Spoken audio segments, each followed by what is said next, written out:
Welcome, everybody, to the Tuesday Night Smite podcast for this week. This week is episode 24. It's a bit of a random episode. We don't have a big topic to discuss, but several small news. And the big news is, today I'm not just here with Sabo, as I usually am. Today I'm also here with our guest for this week, SuperSonicBlur. So, hey. Hey there, that's me. Yeah, and well, we brought him in to, basically tell us a bit about himself and tell us a bit about what his experience has been. It was originally going to be last week, but unfortunately, I may have slightly forgotten to book that time off of work. So, so it ended up being this week. Yeah, it's no problem. Like, sometimes you just forget to do things. Mm-hmm.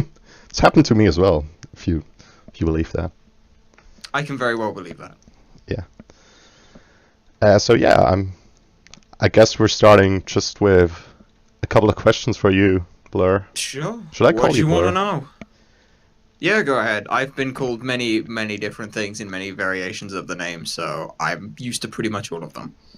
Yeah, so first things first. Go ahead, Simon.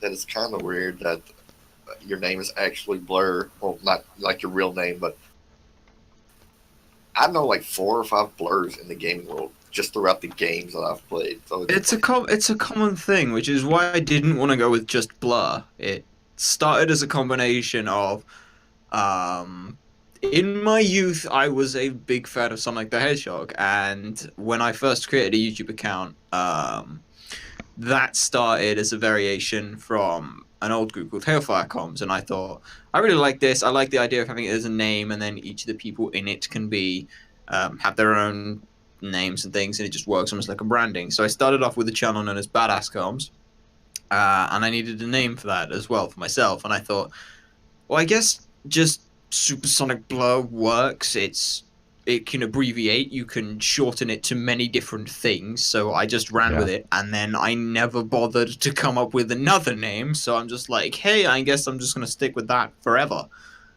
And yeah, that's basically what I've done. Which, oddly enough, is fairly similar to how I became Sabo and why Sabo has been pretty much my name, my online persona for about 7 years now. Oh, this is no longer a persona. This is the name. I'm more known by this name than my actual name. So, I think that's the case for a lot of sort of online personalities. That's the power. It's the power of the internet. The internet lets you meet a bunch of new people, all of whom go under a guise of a name which they prefer. Yeah. It's just when we transition that into actually legally changing our names into those names, though, that would involve us going outside. So I doubt that happened much. Yeah. My name actually has a pretty not that interesting of an origin story, to be honest. Like, so in Switzerland, right, a Robbie dog is basically a container where you put dog poop in. Okay, then. So, all right. Back when I was in school, like many years ago now, people gave me that name, obviously, because it wasn't terribly flattering, but they wanted me to be called that. So you ran with it. You picked it up and you ran with it. That's what you do. When someone throws something at your face, you pick it up and you take it and you use it. Hey, it's a free thing. I didn't have to do any work for this. Thank you. And obviously, also as I've explained before, when you are young and in Switzerland, you think English is the coolest thing ever. And so you put a "de" in front of your name, because that makes everything 10 times cooler. So something I never knew about you before, your name is the dog shit container? Basically, yeah. Well, I think officially it's even a brand name, so if I ever actually get popular, I might be in trouble. Maybe. It depends. It depends the light and image you get popular for. Well, I don't think there will be much like overlap between me and dog shit. Very true. At least we'd hope not, anyway. Yeah. I mean, people might call me that, but that's something else entirely. It's a story, and that's one of the things. What is a name if not a story? Yeah, that's true. This might be the best opening we've ever had. Yeah. You're welcome. I'm glad I can do something. Yeah, bringing on a guest has already worked out great so far. Wait, you mean I'm the beta test for doing having guests on? Yeah, you're our first guest. Oh wow, I'm honored. Yeah. I'm glad I could be here. Well, you're the first we're one glad to you're actually here. respond. Well, did you ask anyone else? Oh, I see how it is. It's not that I was the first choice. It's I was the first to respond. I see where it's going now. Hey, I just want to say, I didn't ask anyone else. I wanted you first. Fair enough. I'll take it. See, if anyone's insulting you, it's Sabo, not me. Hey, F Dot said he would guess about 6 months ago when it was under a different name. But when F Dot's usually really happy to do a lot of this stuff. There was a couple older podcasts which he said he'd be absolutely fine to do. He did his own little thing first period. I don't know if he still does it, but he basically just shoots the shit every morning on a Monday. I don't think he's done it in since Super Regionals or since before Super Regionals. I can understand that. Yeah. It might be the last week of the split that he last did. Yeah. But he did move it from Tuesday afternoons to Wednesday afternoons, or to Monday afternoons. My mistake. But yeah, back when the show was under a different name and we were still trying to get, flesh out some of the stuff. I was in his Twitch channel one evening, and I just, hey, we're starting this podcast up. Would you mind being a guest for us once we get it going? He said, yeah, and that was 6 months ago, and I haven't really approached him since. So. Yeah, I also just remembered, by the way, another funny story about F Dot. Like say what you said, we wanted to have it under a different name originally, the podcast. It would have been Monday Night Smite, right? And would have been on Monday, obviously. Mm-hmm. And I asked F Dot if he could clear things up whether we could actually use that name, because they've used it in the past on the SPL broadcast when they had sets on Mondays. Mm. And I never got a response. Basically, just messaged him on Twitter if he could look into this, whether we would be allowed to use it. Never got a response. You can take Friday night. Freight has that one covered, so you're already down to 1 in 6 days. Yeah. I just would have liked Monday because, Mondays are terrible anyway. So that is very true. It is the worst day of the week. Yeah. So you can't screw many things up. For me, Wednesday is the worst day of the week. Wednesday is it's simultaneously the turning point of the week, but it's also the worst day of the week for me. Monday, you can kind of get away with riding the high of the weekend just happened, so I can pretend that I can still live in the daydreams of the weekend. Wednesday it's the middle of the week. You are the furthest from the weekend you can physically get, which sucks. Yeah, that makes sense. But yeah, that's the story of F Dot, basically. And yeah, I was in first period actually once as well. Oh, nice. I asked a question. I asked him about Elevate back in the summer split. Elevate in the summer split. That was the almost janky time, and then suddenly they pulled their finger out for the finals. And now they're in Worlds, which is amazing. Yeah. We can talk about that a bit later on. Yeah. Because now I really want to ask you some questions, to be honest. Oh yeah, we didn't actually do any of that side of things. We just started off on talking about names and then F Dot somehow. Yeah, we got sidetracked massively. I'm good at doing that. I apologize. Hey, it's no problem, man. As long as it's entertaining, it's good for me. Entertainment is subjective, so it's just going to come down to what ends up happening in the final result. Yeah. Well, still, let's get into the question. The first question is just going to be, I'm interested in how you got into Smite and how long you've actually been playing this game, right?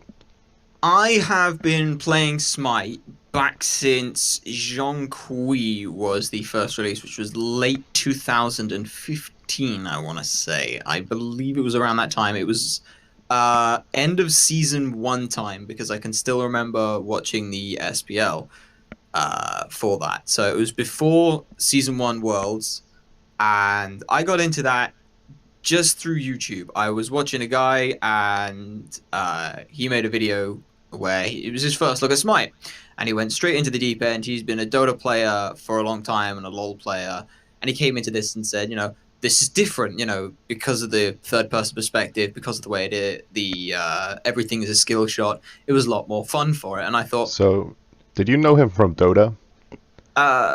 No, I knew him just through sheer random chance of the internet finding things. It was a guy called Rage Gaming Videos. So I started playing the game, and I got a couple of friends together. We ended up just starting playing, and then playing more and more.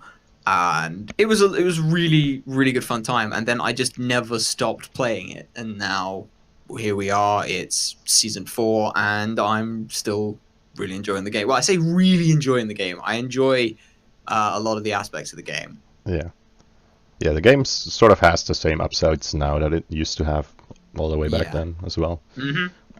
Back in the old days of Old War and Old Guan Yu. I miss the bongos. Oh, Release Guan Yu. I wasn't around for those times, but I know the stories of Release Guan Yu. But that is and the magical bongos.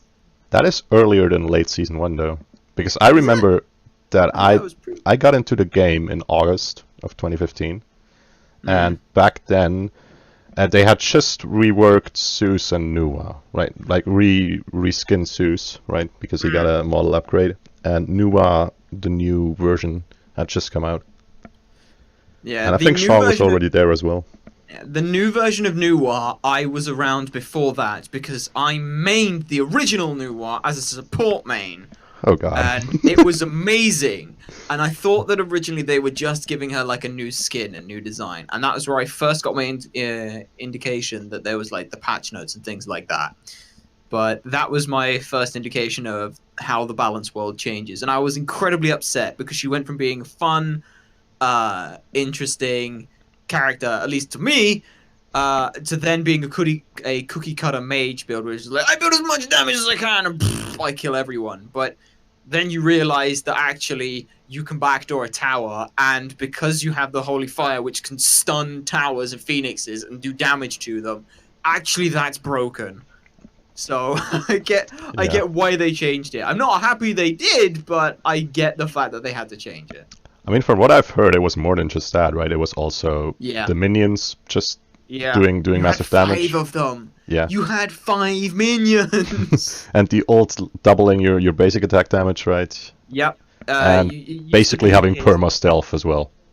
Pretty much the way it used to be is her one, instead of just traveling a set path, it used to follow your movements. But it would track your movements at your original movement speed, and inside the fog you gain 10% movement, so you'd always end up on around the edge of it. It was very useful for juking and having fun with, but all in all, it just kind of doesn't really change anything about her. I forget what effect that added to her basic attacks, but no, I think it was just the movement speed it gave her. Her 2, you got up to 5 clay soldiers, which was stupid because it's literally here is an entire minion wave right at the tower, and this was back when backdoor protections would be cut by that, so it was absolutely nuts. So that became a thing which got changed down to the 3. Her 3 used to be a little circle targeter about the same size as Kronos 1, and what that would do is that would stun. But it had a weird aspect on it where it would do more damage the closer you are to the ground targeter. So you could get right up to someone and then stun them and do like twice the damage you would normally. What the issue with that was is you could hit the towers with it as well and the phoenixes and it would stun them. Yeah. And that was just dirty, and it gave her basic attacks a little bit of splash on them like Sylvanas, and it would knock them back, so that sucked. And then her ult is now Ganesh's ultimate, which did the bug zapping style of thing, but it also gave her double damage on her basic attacks. And if you had all these bonus effects active at once, it would then reset the duration of how long they lasted for. So you could get 10 seconds of double damage on your basic attacks with 5 minions hitting a tower or phoenix after stunning the phoenix. And it was just not fun to deal with. It was really fun to play with when you didn't realize that was a thing you could do and you'd build her supportly. But man, I miss those times now. Damn it, I'm now nostalgic over Old War. So, Sabo, you started before then, right? How did you experience that entire Nuwa thing? I don't really remember that because I wasn't really a fan of New Walls. I was more of the Hades guy, and the saddest moment for me in that whole, like changing the characters around was in the start of season 3 when they switched Hades from a guardian to a mage. They didn't change I anything didn't- to him then. Yeah. They didn't change anything. They just made him a mage. They didn't change him until after. But yeah, later on down the road, they did do some tweakings to make him a little bit more like a mage card.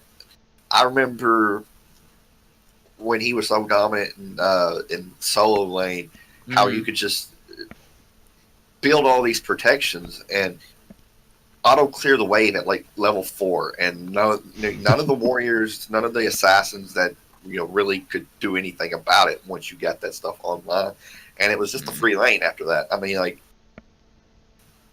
and I might be on the outside here, but I used to love facing Loki in solo lane. So like every time I played a ranked match, if I'm picking Hades, give me Loki.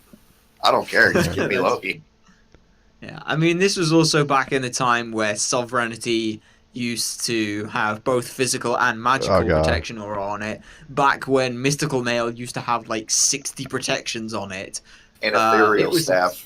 Oh, Ethereal Staff used to gain bonus. Staff. Old Ethereal Staff used to gain bonus power based off of your 2% of your maximum HP. That was a fun time.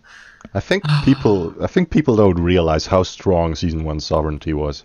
It was nuts, because you used to go Watcher's Gift into Midas Boots, because that was the only way you ever stayed ahead. If you deviated from that at all, you just fell behind, because Watcher's Gift used to give you bonus gold per 5, and so did Midas Boots. Then you went into Sovereignty, and after that you could do whatever the hell you liked, because you're just so tanky. Yeah, like, just I think old soft stats were, if I remember correctly, it was 400 health. Something like that. It was like 400 health, 20 physical and magical protections on an aura, and like 40 protections already. It was absolutely insane. Yeah, it was crazy. I think it and might have been more than miss the original 40. Smite. The thing about that is, though, Ethereal Staff back in Season 2 had 600 health, and that compiled with all the other health items you're building on, say, somebody like Hades, where Warlock Sash, that gave 600 health as well once you had it fully stacked. I mean, that's 1,200 health plus the Ethereal Staff passive of the 2%. Yeah. That was a massive amount of health and power just from 2 items. Not to mention, you could also grab Gauntlet of Thebes and up that even further. That was Well, that was in time. beta. But, Yeah. Original Thebes used to be you gained additional health. If an item had like 400 health on it, you used to gain like, I think it was like 20% more health, which was absolutely nuts because it also scaled off its own additional health that it gave. So Hercules with the Gauntlet of Thebes used to literally never die because he had 140% return on mitigate wounds or something. Yeah. No, it was 140. It was like 130, I think. 10. Oh no, it was 140, and then they nerfed it down to 110, and people were like, "This is unplayable." But then they nerfed it, and Hercules still can't die. That's very true. It's a miracle. Like, it's a miracle that we didn't have just a complete tank meta back in Season 1. When you think about it. Let's find OK's Hercules gameplay against Space Station. That's how Season 1 should have looked like, just in its entirety. Yeah. But it didn't. It could have done. It could have done. I'm glad it didn't. It would have put me off the game right away. I'm gonna be real there. It would have put me off so hard. Well, see, I'm a solo laner, so I'm fine with the tank metas. Yeah, I like tank metas, but I like feeling special as a solo laner. I like feeling like I'm important. Not that there's two others of me who can do just the same thing. The difference between me and the support is that I get blamed more if I die than the support dies. Well, you're gonna have to live with that. That's very true. That is very true. I do get more fun than support, so You I know, guess you can take the punches where they come. I just hate tank metas because I like assassins. And whenever there's a tank meta, assassins are just completely unviable, with a few exceptions. With a few exceptions. Are we gonna talk about tank meta? Are we allowed to talk about the tank meta? Yeah, we can go into it later on. Right now, without getting sidetracked to wherever again, I want to ask the next question. We're pausing for the LDs now. What? Then move on. Yeah, okay. So yeah, you already said that you got into Pro Smite in season 1. How did you kind of notice that the SPL was even a thing in the first place? The main things that caught my eye were some of the Facebook posts about upcoming changes, things like when Medusa was going to be released. That was a big thing which I first really started looking at, and that was slightly around when they came up with some ideas of rekitting Nuwa, or I think it was slightly before then. I'm not 100%, but I noticed the Twitch side of things from there. And I thought, oh, I'll follow this. And I saw that they were online, and I thought, oh, this is like the world champ. What? This is a world championships. You mean people can actually like play this game like really well and get money for it, and people watch this, and this is amazing. Who is Titan? And why do I like them all so much? And then my dreams got crushed, and I was sad. Oh, poor Titan, man. See, back when EU wasn't good. It was. That was it wasn't COG Red. It was like COG. COG Prime. Yeah, it was COG Prime versus Titan. I remember that. Finals, and then MLC Stealth gets a fantastic double ult because Barra threw someone into a wall with on her pillar, and then suddenly it's 2 people left and everyone's still alive, and game just ends. I miss those days when things like that didn't happen. Yeah. But it's fine now. We've won 2 World Cups, World Championships since then. So you can have the first one on us. Yeah, Sabo's from NA, by the way. Oh, what a shame! That you must feel so upset. I mean, you get the first one, but then then we show you how it's done. You're not getting the 4th one. You can try. It's only, to be fair, it's only a matter of time until China actually learns and understands the game, at which point then we all lose. Well, it's not even a real region anymore, is it? That's true. It's all Southeast Asia. Southeast Asia. That makes it even worse then. Well, as soon as Korea comes in, we might be in trouble. That's the kicker. We can all lord and eat our cake now, but then we're going to be stood in the shadow of Korea, seeing just how exactly you should play these games. We're going to see people picking up Hou-Yi for the first time and instantly knowing every triple bounce point on the map. That's going to make me sad. I already hate Hou-Yi as it is. He's not fun to fight against. I don't even like playing him. He's my least favorite hunter. Like, especially if you play anything but Conquest, you just get wrecked by him because it's super easy to bounce. I remember Joust 1v1 on the old map, and it was 4 gods you picked. You picked Hou-Yi, AMC, Kronos, or Hell. Those were like the 4 top picks. If you didn't pick one of those, you were trying to throw a game. Yeah. That was not fun. I did not like Hou-Yi back then. That was ew. Yeah. I mean, oddly enough, the first time I played Hou-Yi was on the old Joust map as well. It was one of those modes of the day where they just everybody gave you a random hunter. So it was 3v3 random hunters. Oh, God. And like 2 players on my team got Hou-Yi, and I was one of them. I was like, what the hell is this one? Why is there a bounce? I had no idea. Oh my God, it's insane.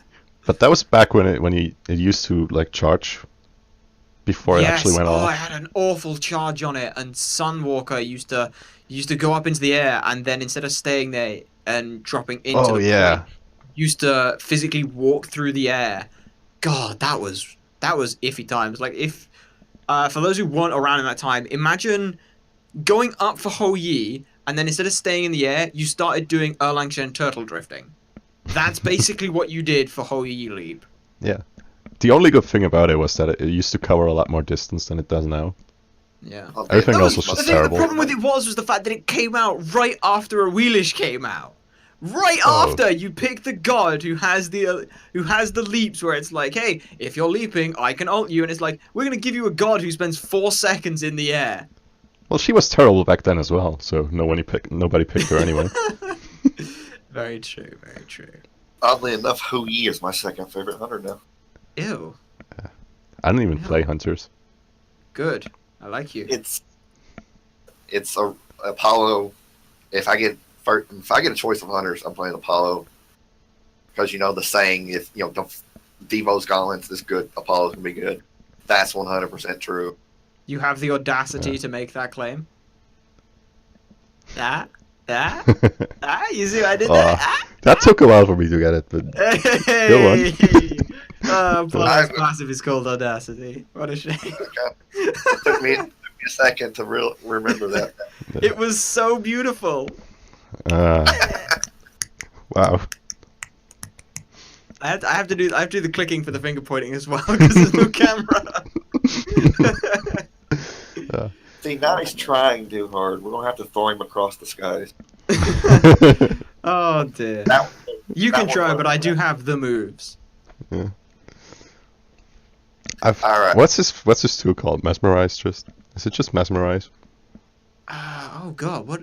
Oh god, what is it two? Audacity is a passive, so beautiful is 1, the moves is a 3 across the skies. Serenade. Oh yeah. Ah! Can't weave that into I something. can't hit that note. I don't have the voice for it.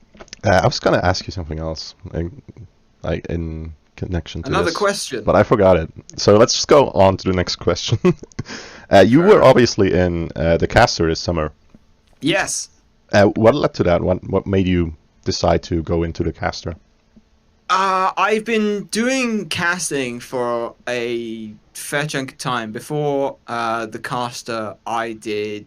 All I did was I started the idea as going in from I want to teach people some more about Smite. So I went and spectated some people and said, like, let's look over the games. Let's try and break some of these things down. And from there, I sort of got to grips with the idea that you can spectate and cast it. Again, I'd seen some of the SPL stuff, so I thought, you could still cast this game. That was back with Dry Bear and Bart when they were doing it, and I enjoyed watching their casts. But I thought I would love to see some more information on it when doing this kind of side of things, so I started doing that. After that, I happened to see in one of the streams someone called Pixie Mix, who was at the time was dating Repicast and decided to do a Joust 1v1 tournament. And so I thought, yeah, why not? I'll enter that just for a bit of fun. Got knocked out in the first round by Callus, which was a lot of fun, who ended up winning the damn thing, but not salty at all. That's unofficial second place. Very true. But I ended up saying to Pixie, like, hey, I know you're casting this on your own. Do you want a hand doing some of this? I can see it's a lot of work. She said, yeah, if you want to cast some of it, go ahead. And so she just left me to cast it. So I did some of the casting for that. And then this was around the time that they were doing So You Think You Can Cast. And which was a Sushi, terrible show. Oh, God, it was absolutely awful. Don't even get me started on it. But Sushi was there as well, and she also started doing some casting, and she had been working with EGL doing some casting for those.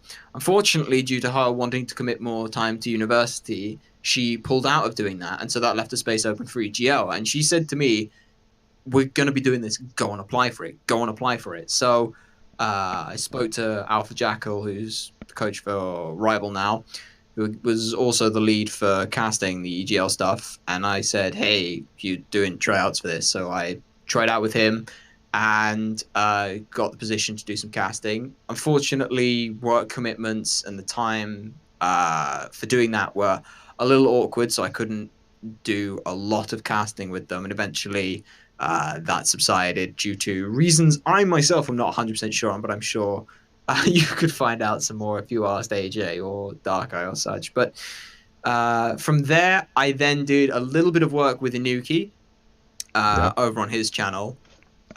He wanted to do an idea of, similar to top 5 plays, he wanted to take one game and look at, like, over 10 minutes, some of the areas of the game which are really important, like the pinpoints of how exactly a team fight was won, how exactly the team ended up coming back, why this team won all in all. And I did that for a fair bit and found it absolutely hell and difficult to do, because unlike doing a normal cast where you have 2 seconds to say what you see on screen, you have as much time as you want to record and re-record what you're saying for this. So it took me about an hour and a half to get some footage together, and then 12 hours to record the audio for Wow. that footage, because I was like, nope, I can't do it. Nope, I can't. Nope, hang on. Yeah, blah, And so I ended up saying, right, script. I am writing a script, and I'm just going to say the script. And it was not super great, but it was still fun. And then the caster turned up, and I was like, hey, yeah, I enjoy doing casting. Hey, I can do that. So I sent in a submission thing, didn't see that it had to be a minute and a half long, so recorded an entire half an hour ranked joust game. Wow. And then saw the 1.5 minute thing, and I thought, bugger, I've actually got to try and do something. So I hurriedly put together a video of me dissing every one of the casting team. And somehow that got me through. Wait, did they show that on the show? They didn't show it on the show, but I will show you a link. I'll send you a link later on that you can throw down into the description of the video, or whatever you do for like link dumps. So if you want to see that, then go right ahead. But I think the main reason that they couldn't use it is because I used a track from Portal 2 as part of the backing audio, to which I got asked the question of, why did you choose that song? At which point I thought, well, how do you not know that this is a Portal song? But the only reason I had was, here is a minute and a half of footage. I need a minute and a half long track. Here we go. This will do. Bang. It's done. So That's yeah, a good reason to pick it. I posted the video and submission form, and then sent an email to work saying, hey, just to let you know, I might not be here in May, just a heads up. And then I didn't exactly hear anything back. Got the first email come through, which sort of limited it down to the first 100, or the top 100, and I thought, all right then, you want to see some more footage, not just the things. I thought, great, I have half an hour of casting that you can watch already. Let me send you that. So I sent them that through. Didn't hear anything back for another 2 weeks, and I thought, well, I made top 100 or top 50, that's good enough for me. I then got an email saying, hey, would you be available at these dates? And if so, can we get some travel details for you? And I was like, here you go, here are my travel details. Yes, you can have them all. There you go, bye. Didn't hear anything back for them. Reason I didn't hear anything back for them for so long for the next time was because Hindu was the pun who then sent the final congratulations through saying you're on the show. My emails sent that through and put it in the spam folder.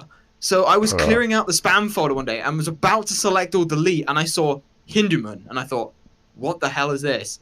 And I read it, it's like, urgent, please respond, we need to know if you can do this. You need to get this back to us tonight. I looked at the date and I was like, I immediately replied, yes, I can do this, I'll be there, whatever happens, yes. And then, yeah, I ended up on the show, so that was all good fun. Yeah. I made the show an anime, because I was not told that the show was not an anime, so, you know, someone has to do it. How did you make the show an anime? By giving a rousingly motivational speech and crying on camera.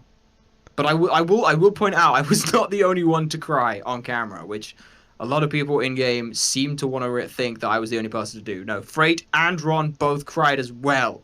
I'm not salty about that fact. It's just, if people want to bring it up, please know your facts. I remember Freight cried. I remember that much. Mm-hmm. Freight cried, I cried, Ron cried. I don't know if anyone else cried. I can't remember his name. I think the Paladin, the guy who got the job casting Paladins. Rabies? Yeah, Rabies may have cried. I don't remember. I don't remember, unfortunately. Yeah. But either way, yeah, that was the caster. So a very good time. Hopefully, they look to doing another one of that, because it was so much fun. I've got a lot of nitpicks about what ended up being the final show, but all in all, for a first try, it's pretty good. And if they keep doing it, it can only get better. And then they can pitch the show to Hulu and be like, hey, here's a show you have to do literally nothing for. You wanna air it? And they're like, hopefully, yes. Yeah. That was something was actually going to be my next question, was going to be how the experience overall was. If you can tell us a bit about how things went and how the entire thing was of the show. Yeah. It was. A lot of it was for the first couple of days were mostly sort of some teething issues and trying to get things sorted. When we went into this, I was thinking similar lines of "So you think you can cast?" I was thinking we're suddenly going to end up seeing whether or not you can deal with being pied in the face while trying to cast or something like that. So I was hesitant, but I thought whatever happens, I'm here. It's all good for us. But as soon as we actually got down to recording, it's like, right, we've got this amount of days. We want to film this many episodes. We're going to do 2 episodes a day, and we've got these extra days if we need to. This is how we're going to run it. And everyone was just like, right, this is serious. Like, we can act, this is a big thing. And one of the things which took a little bit of time to sink in for some of us was this isn't a show about, here are 10 people. One of these is amazing. Everyone else is garbage. This was a case of, here are 10 people who are really good at doing this kind of thing in this esports scene. Look at them. See these people. Someone picked them up, which for all of us was great, which is why the final episode brought everyone back so that we could all still show our skills and things, which was a lot of fun and really great. The downtime stuff was like 5-manning smites and paladins, which was amazing. We had we had a couple of matches between the casters and stuff. We even had like Kelly and Golden Boy joined us for some Paladins games, and that was a lot of fun. So but all in all, I had a great time on the show. I would like to think everyone else who was on the show had a great time as well, and hopefully everyone enjoyed watching it. But there was a lot of cut stuff, which was sad that it got cut, but it's nice to know that there are a handful of people who know about these things, which is nice. It's still nice. Yeah, it sounds awesome. Mostly it was the special 11th episode that we filmed on the last day. We went out to a Tex-Mex restaurant, and Merlo, the only thing he actually wanted to do when he was out there was 2 things. 1, he wanted a t-shirt, and 2, he wanted to be told that he can cast in English. And he got told he could cast in English from the first day, and he was like, I don't care when I go now. But the other thing was getting the t-shirt. And on the last day at this restaurant, they had what was called the El Gigante Burrito Challenge, which was a 16-inch burrito. If you ate it all, you got a t-shirt. And Merlo was like, yeah, I'm just going to order this because I want the t-shirt. So he ordered this a 16-inch burrito. He ordered the thing, and we got this, and we're like, "Can we film this?" Because we had the whole film crew with us as well. Everyone was out there, and Andy was like, "Hey, would you mind if we filmed this?" And they're like, "Yeah, sure, you can film it." So he went into the back of the van that he had and pulled out the whole equipment kit to film this, and we had it just taking it in turns between all the casters. Casting Merlo eating a burrito. It was great. It took him an hour and several bathroom breaks, but he did it. And it was great. Absolutely brilliant. We all had so much fun with that. But yeah, that will always be the secret 11th episode of Merlo versus the Burrito Challenge. That's the premise for season 2. Yes, that'd be great. We did also get like half an hour of just Patrick and Unexceptional and Ron Joberts just talking about stuff together, and it was hilarious. Absolutely hilarious. We called up Aggro and asked him what his favorite meme was. I'm still not over the 16 inches, to be honest. Speaking of Aggro, I don't know if y'all saw it the other day, the exchange between Aggro and Barracuda. Barracuda posted that GIF from, what was it, Furious 6 or Fast and Furious 6. I don't believe I caught that one. The only thing the most recent things I can remember from Aggro posting are which is sadder, the opening to Finding Nemo or the opening to Up. The answer to that is Up, of course, because it does less. With less stuff, it does a lot more in the opening. It also shows us the stuff. It doesn't tell us the stuff, and it also actually has impact on the entire character's arc and understanding of what they're trying to do. A lot more so than my kid was an idiot and got himself caught. Well, I haven't seen Up, so I can't really judge. If you haven't seen it, go and watch Up. Please, go and watch it. The first opening 5 minutes will make you cry. As it should. The first opening 5 minutes of Finding Nemo won't make you cry. Yeah, that's true. Yeah. That's Oh wait, how wait. The opening, is it like the slideshow showing him and his wife getting together Yes, and then the her 5 die? minutes, all done with song. There's not a single spoken word of the opening of Up, and it will make you cry. It's so good. I'm gonna have to watch that movie at some point. Yeah. I've got other stuff to do. Very true. Like finding out what form of bacon is the best bacon. The answer is, of course, back bacon fried to a crisp. Hmm. No, it's like American bacon is horrible. No, American bacon is nice, but the problem with it is there's very little meat to it. It's very strips. It's cut into strips, but it's also got a lot of fat with it as well, which while can be nice, you don't actually get much bacon with it. So it's kind of sad. So it's like, here's some back bacon. Here's some actual meat to go with your fat.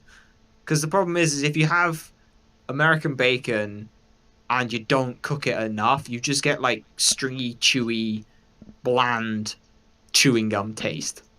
That's not nice. I think this might be the least Smite related thing we've ever talked about in this podcast. Hey, it was a Smite debate throughout the entire community of Smite. It's related. Wait, did the Smite community actually discuss about bacon? Yes, it was all over Twitter. Mostly aggro being wrong. It started with Finch and aggro on a cast. No, it wasn't Finch. Finch weighed in on it earlier, wasn't it? Yes. Who was it? Was it Hindu Man and aggro? It may have been. I would probably say it was F. and aggro, or it was someone and aggro was wrong. That's all you need to know. Okay. Back to the gift, the Barracuda aggro GIF. Mm-hmm. Something aggro posted and it was like a shot at Barracuda, and Barracuda responded with a GIF from Fast and Furious 6 where Dwayne "The Rock" Johnson, the world famous actor, I guess you know who he is. Yeah. Heard the name line in before. the movie is, "You better have that big ass forehead." Yes. Thanks for watching my stream. Hey, John, stop being lazy / self-centered. Not everyone watched your stream. I didn't. Please tag the people you're thanking next time. To which you responded with, "You better hide that big ass forehead." Which is a direct shot at aggro. Oh man, I love that. That was great. I must have laughed for 5 minutes of it.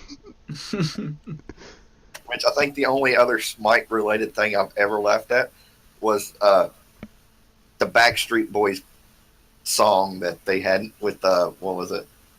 Allegiance at the beginning of the false clip. Oh god, yeah. Oh man, yeah. I know what you're Might be saying. the best thing ever.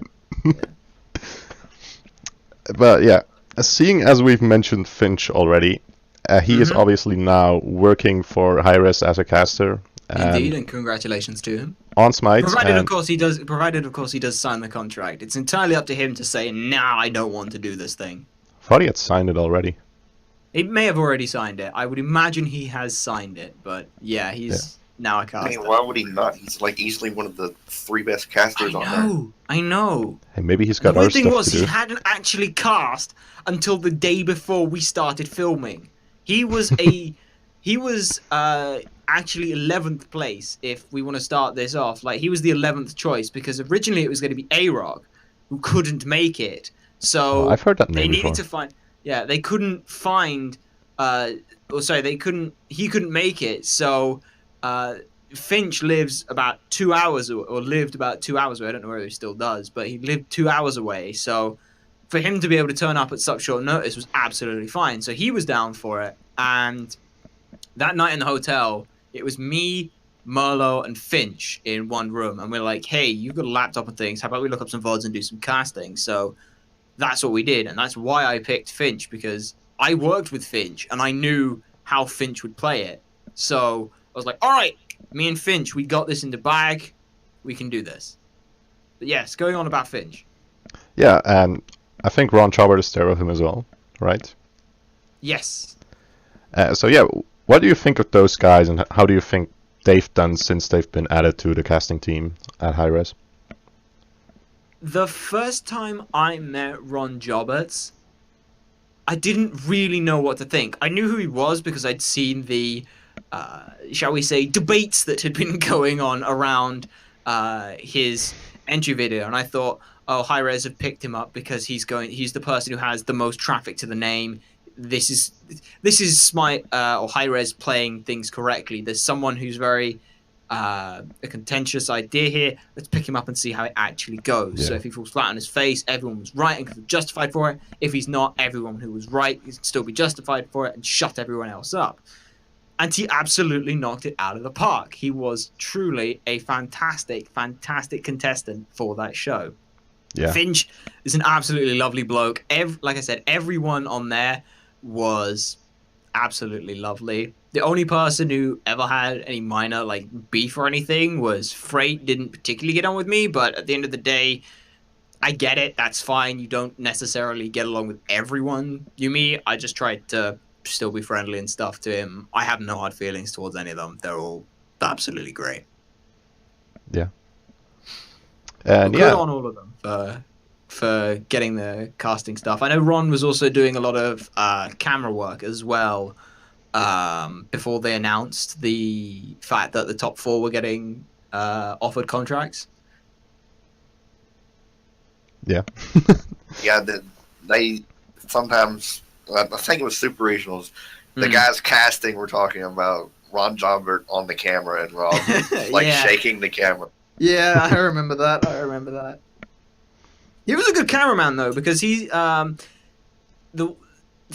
Ron, he has an incredible eye for seeing things, and sometimes the cast isn't always able to divulge into some of these aspects and things that you can see. So for him, the desk and the camera are two of the best places for him, because he can shunt things towards the casters to potentially look at, but he can also then divulge into them a lot more when he's on the desk, which is absolutely perfect for him. Yeah, I think so as well. I think the desk is by far his biggest strength, right? He's a good caster, don't get me wrong, but I think he's still much better as an analyst. And on the desk, he has more freedom to expand on it. Yeah, he has that freedom, and also as well, it suits his style of humor a lot better, because you can take those longer pauses. You can be more visual with his humor as well, which is just everyone was cracking up at Ron like so much. If you haven't seen it, go and watch Ron Joberts and Unexceptional's first cast they did of Smite. The actual game footage is like 15 minutes. Their video is 22.5 minutes long, because they spent 10 minutes just vamping and talking, and it was hilarious to watch. So you can hear in the background as well, you just get like members of production just suddenly start bursting out laughing because of it. Yeah, I've never actually listened to any of the full casts that they uploaded. Some of them are really, really good. If I had to recommend one, that's the one to watch. Don't watch any of mine; they were all awful. Hey, you got to 6th or 5th place? I made 5th place because, Tina threw me under the bus totally, and she was totally paid off by Tigress to throw me under the bus. But no, I jest. It was, to anyone who has said or thought that I went out because of Tina, that is not the case. If Tina had messed up or done anything like that, it is down to me to help her feel more comfortable, to help pick up her slack, anything like that. It is nothing to do with the fact that she stumbled. If she stumbles, that's on me to try and help cover with. But yeah, like I said, that was still the most fun I had, and if I could have picked anyone, I would have picked Tina myself, because she's a bubbly ball of excited energy. And I also now have the nickname Little Baby Vampire out of it. So thank you, Tina. Thank you. It was quite funny, because that was the first thing that was literally the first thing she said to me is, "Oh my God, you do look like a little baby vampire." And I'm like, okay. It was that, and because she was sat in in one of the seats, and she's like, "Oh my God, I'm so nervous," and I just walked in quite quietly behind her. So she's like, "Oh my God, guys, like I'm sweating. Like, can you see anything? Like, can you see any patches?" So I just poked my head around a bit. "No, I don't see anything." And she jumped out of the seat. It was great. Oh man, good times. Yeah, well, we've got one last question that we want to ask you. All right. And it is, overall, who is the favorite person, your favorite person out of the Smite scene? Out of all people my you've met favorite through Smite. person that I've met. If it had to be that I've met, probably I would say Hinduman, just because he is so much more than just a sarky, bantery guy on cast. Spending time with him when cameras were off was so helpful for multiple reasons. He was a nurse actually before he went into doing the casting side of things. So he was always around to listen and talk with someone. Like the whole time. Like I think it was the day before I went out. He was like, "Right, here are things that I want you to do. Here are the places you can go. Look at these. Do these things. I want to see you go further and things." And I'm just like, "Thank you. That's absolutely amazing. Thank you." And yeah, I have to say that probably the people I've met, I would say Hinduman. Persons I've had interactions with, I've got to say Ataraxia. I've enjoyed Ataraxia as a player and as a person and his mindset and everything that Ataraxia does so much, to the point where along one of the corridors in Hi-Res they have a banner of just photo shoots from like season 1. One of them is just a close-up of Ataraxia looking down at the screen, and my good luck charm whenever we went in to do filming was to just walk past and gently stroke the cheek of Ataraxia. That was my good luck charm. And it worked for a while. Nate seems like a genuinely good person, and so it's good to hear. Yeah, he is. I mean, if you aren't aware of it, ataraxia is actually technically it's a mental health issue, but the side of it is that it is a state of complete carefree and happiness. And the reason Ataraxia chose the name Ataraxia is because he wanted to remind himself what being in this position, what doing this line of work was to do. It was, are you happy with doing this work? Is this causing you stress or anything like that? If it is, look at it and find out why and change it, because this is supposed to make you happy and something that you enjoy, not something that you detest looking to have to do. So for me, it's just Ataraxia is a great guy. Yeah, sounds like a great attitude to have towards life in general. There is much swooning to be had over Ataraxia. And I'm not the only person who does it. I know Smitten does as well. Yeah, well, obviously me and Sabo are basically nobodies. And we've never met anyone within Smite, so... Well, most of it's just a case of popping up in chats and talking to them. I mean, I can still remember talking to Fumble about getting high off Cowpole. Not actually getting high off Cowpole, but he was trying to explain to... I can't remember who it was. He was trying to explain to someone what Calpol is.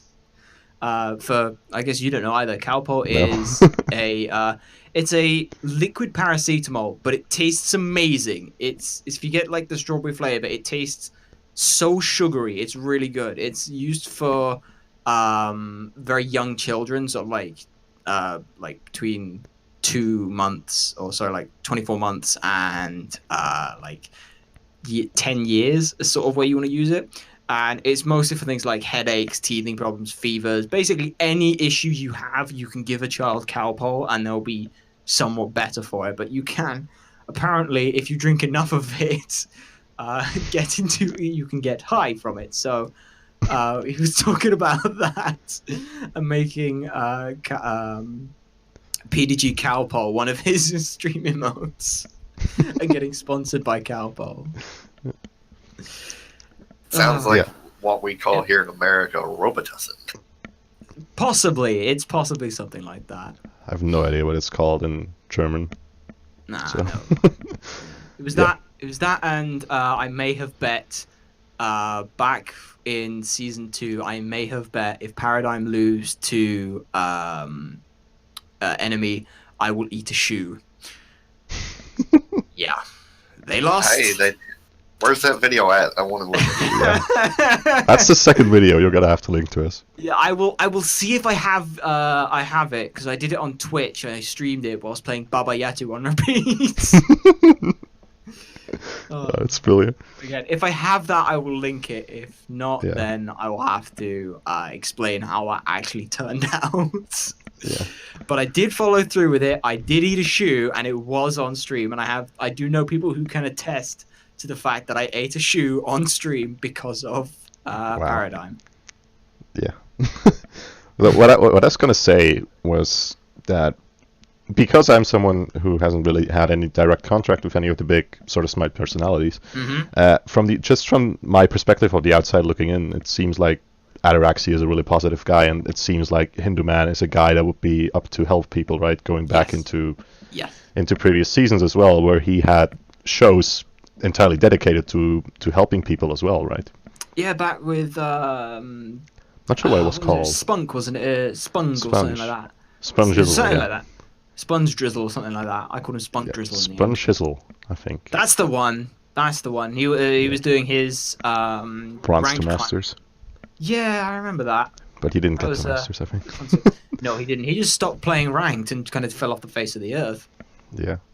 But yeah, I think outside of that even, he used to give feedbacks to teams who sent in their WOTs from, just the match IDs for him to look at. I remember watching those. I think we actually sent in one ourselves at some point. Nice. Not sure if he ever did it, because I think a new patch came out and he wasn't able to get it done before the patch, so he was never able to really take a look at it. But yeah. That's a shame. But yeah, that's... Everyone in the Smite community is a genuine and nice person. In fact, everyone at Hi-Res, I didn't end up meeting anyone who wasn't trying to be helpful. I mean, in the downtime, F-Dot was talking to everyone about how the cast went, talking just general casting and things like that. But it was great. And the thing which caught me off guard the most is just how much the Smite casters know about Paladins. Because I knew nothing about Paladins. I had half an hour to go, all right, what is Paladins and how can I equate this to stuff that I know from Overwatch? Because I played Paladins back before they had ultimates in the game.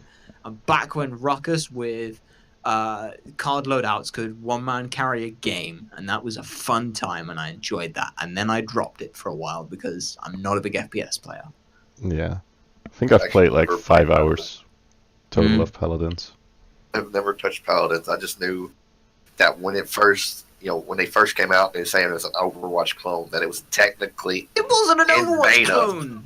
It was technically in beta before Overwatch was even in production.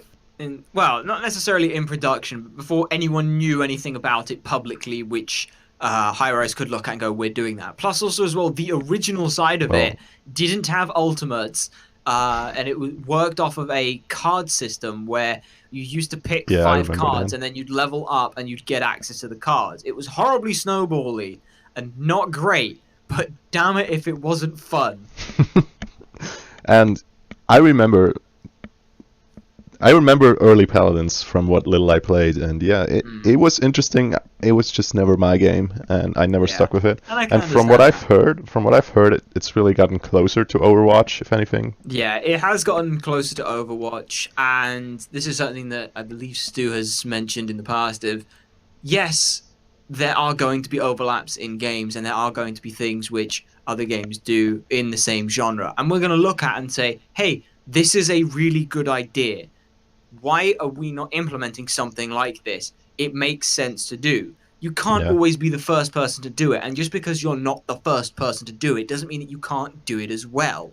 That, I feel, is the issue. Because otherwise you'd turn around and say, why are you doing a MOBA? Why is Dota and League a thing? One of those should be a thing. Which one came first? Neither of them? Both of them. Scratched off the list. They're Dota. Copying someone else.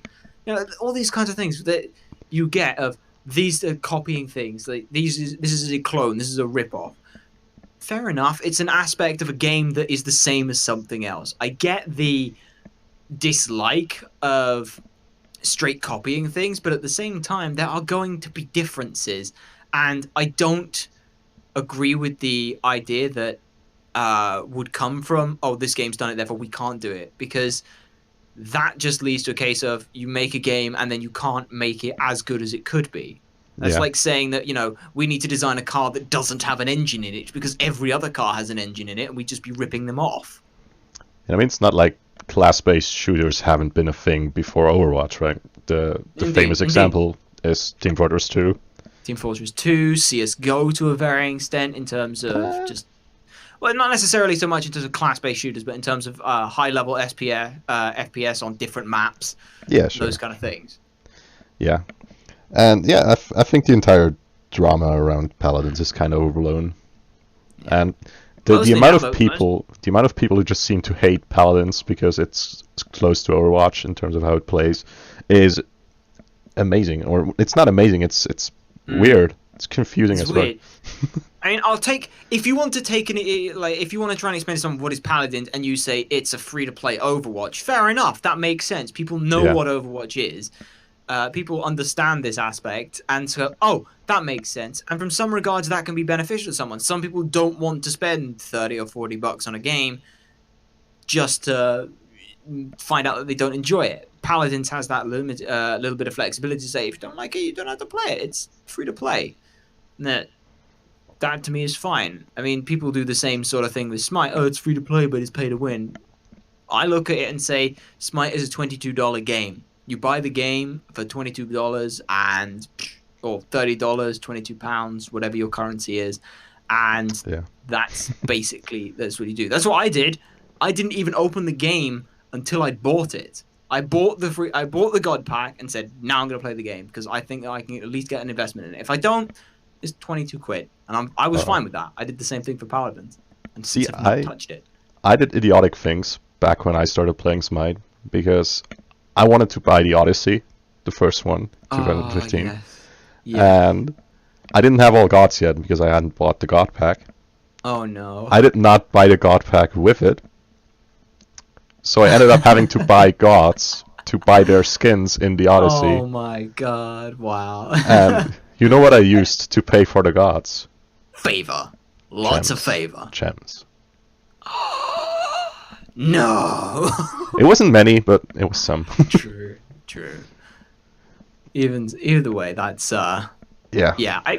If you're gonna do it, just do it. If you can afford $22, do it. If not, you can still play the game fairly fine. You have the rotations and free gods as it is anyway, and they're always changing. So yeah. Yeah, when I first picked up Smite, the one god that I was excited about was in the rotation, and that was Hades, because I had just come off of the God of War series, and Clancy Brown playing Hades, and they had the I was looking forward to playing Hades and Zeus and Poseidon, the big three in the Greek mythology world, and I think I played like 3 arenas with Hades, and when I first jumped into Conquest, I didn't know what Conquest was. I just auto-locked Hades. And Please, to anyone watching this who hasn't played Conquest, I'm going to ask you to do one very important thing. When you go in to play Conquest, before you select any god, and this is really important, there's one of 5 things you have to type in chat. You're either going to hit solo, jungle, mid, sup or support, and then ADC. Please type one of them. Correction. See what else has been typed. If yours has been taken, please do not just railroad through and pick it anyway. Correction. There are 4 things you need to type because support's not usually one of them. Very true. You don't need to call support. You will be given support. I've had games where people have fought over who can get support. Yeah, I've had. So I think I have around 1,000 Conquest games. Don't expect it to happen, but it can happen. Yeah. I think I have around 1,000 normal Conquest games. And I think I've seen it 3 times, maybe. Damn. People fighting over support. Fighting over other roles, though. Oh, that'll always happen. Yeah. Or you just get the people who are just like, I'm just gonna pick Loki and click it, and then you can work out where it's going. Yeah. Like I said, I've been leveling the same with Odin. Maybe Vampire, because I want to try some ranked experiments with how the matchmaking is, and yeah, matchmaking is terrible. It's not just that matchmaking is terrible. It's people have no idea what they're doing, which fair enough, you're new to the game, but locking in 4 hunters is not a good idea. Stop locking in 4 hunters, please. Hey, there was a Reddit post recently where someone said that hunters were OB because they lost to 4 crit hunters in Siege. Hey, I'm still a big proponent of Anhor and Ho Yi in the jungle. All right, if They can work. They can work. See- If if adapting can do it, I'll play it. I'm a big Dude. proponent of Odin in every lane. Odin in every lane works. Back, I can still remember Drybear getting so excited about the idea of seeing a Zeus ADC with an Odin support. You get the circle, you lock them in the circle, and then you drop the ult on them, and then you just stuck in the cage. It's amazing. Now see, you need to do Odin ADC. Ooh. And Odin That's mid. spicy. Odin mid I can see working. Yeah, back when mid camps were really important, right? Because Odin is amazing at fighting over mid camps. Bacchus jungle is the truth. I'm putting that out there right now. That is actually his Smite status right now. That's pretty nuts. That is pretty nuts. Wait, Bacchus Jungle. I swear I have someone who's got that already in their name thing. Oh well. But yeah, I'll tell you another one. If you want something that's janky but technically could work, Kepri mid with Spear of the Magus. That shit hits hard. Rising Dawn has a 25% protection debuff plus 50 reduction. Do you see how insane that is? It doesn't matter how many protections you build, all of them will be gone. Well, 25% plus 50. But that's insane! That's absolutely insane. If you have 100 protections, that is a 75% reduction. Yeah, it's If technically you not have all. 200, then that's going to be what? 200 is 50%. That's a 50% reduction. Feels like it would still just tickle you. Who's going to... Yes, it will just tickle you a little bit, but if you can reduce 100 protections So in one ability... Kepri mid with Spear of the Magus against other mages. Alright, maybe not, but to be fair Like the though, other he does mage. also have the protection buff, or the damage reduction buff as well, so his clear early isn't exactly bad. Yeah. But the point I was making was like the other mid mages. If you're not building high the Urchin, you probably have like 10 protections when you go. So you're getting completely destroyed either way. Well, you have 30 base physical magical protections. Who said that triple tank had to be running in the solo lane, in the jungle, and in the support role? See, and then what you do is you put Sabos on her in mid and on her in jungle. You could do it. It's brilliant. We're getting off topic onto the triple tank meta again. Yeah. Not Sabos Anhor, it's Sabos Ho Yi in the jungle, right? Okay, that works as well. I'm fine with that. Triple bounces are OP. They are indeed. So, on to an actual topic that we wanted to discuss in this podcast. The news segment, where we talk about everything that happened in the last week that we haven't talked about yet, because it happened in the last week, and we only did a podcast last week. That makes sense. That's how time works usually, yeah. Yes, definitely. So yeah, the first point that we have on our sort of bullet list of topics is the last team qualifying for Worlds. Yes. And it's out of the Latin American region, and it's going to be Nocturnes Gaming. I think it's Nocturnes Gaming qualified for the World Lands. They beat Halfnet 3-1, I believe they did. Yeah, in the finals. Something to really talk about real quick is I think we saw Licht at the last 2 international lands that we had, right? I think we saw Lich, but they broke up and ended up splitting across Nocturnes and Halfnet, so yes. Yeah, and, well, Licht, they still got to the semis of that tournament with apparently their new roster that they had, if they split up, yeah. And, yeah. Basically Nocturnes versus Halfnet in the finals.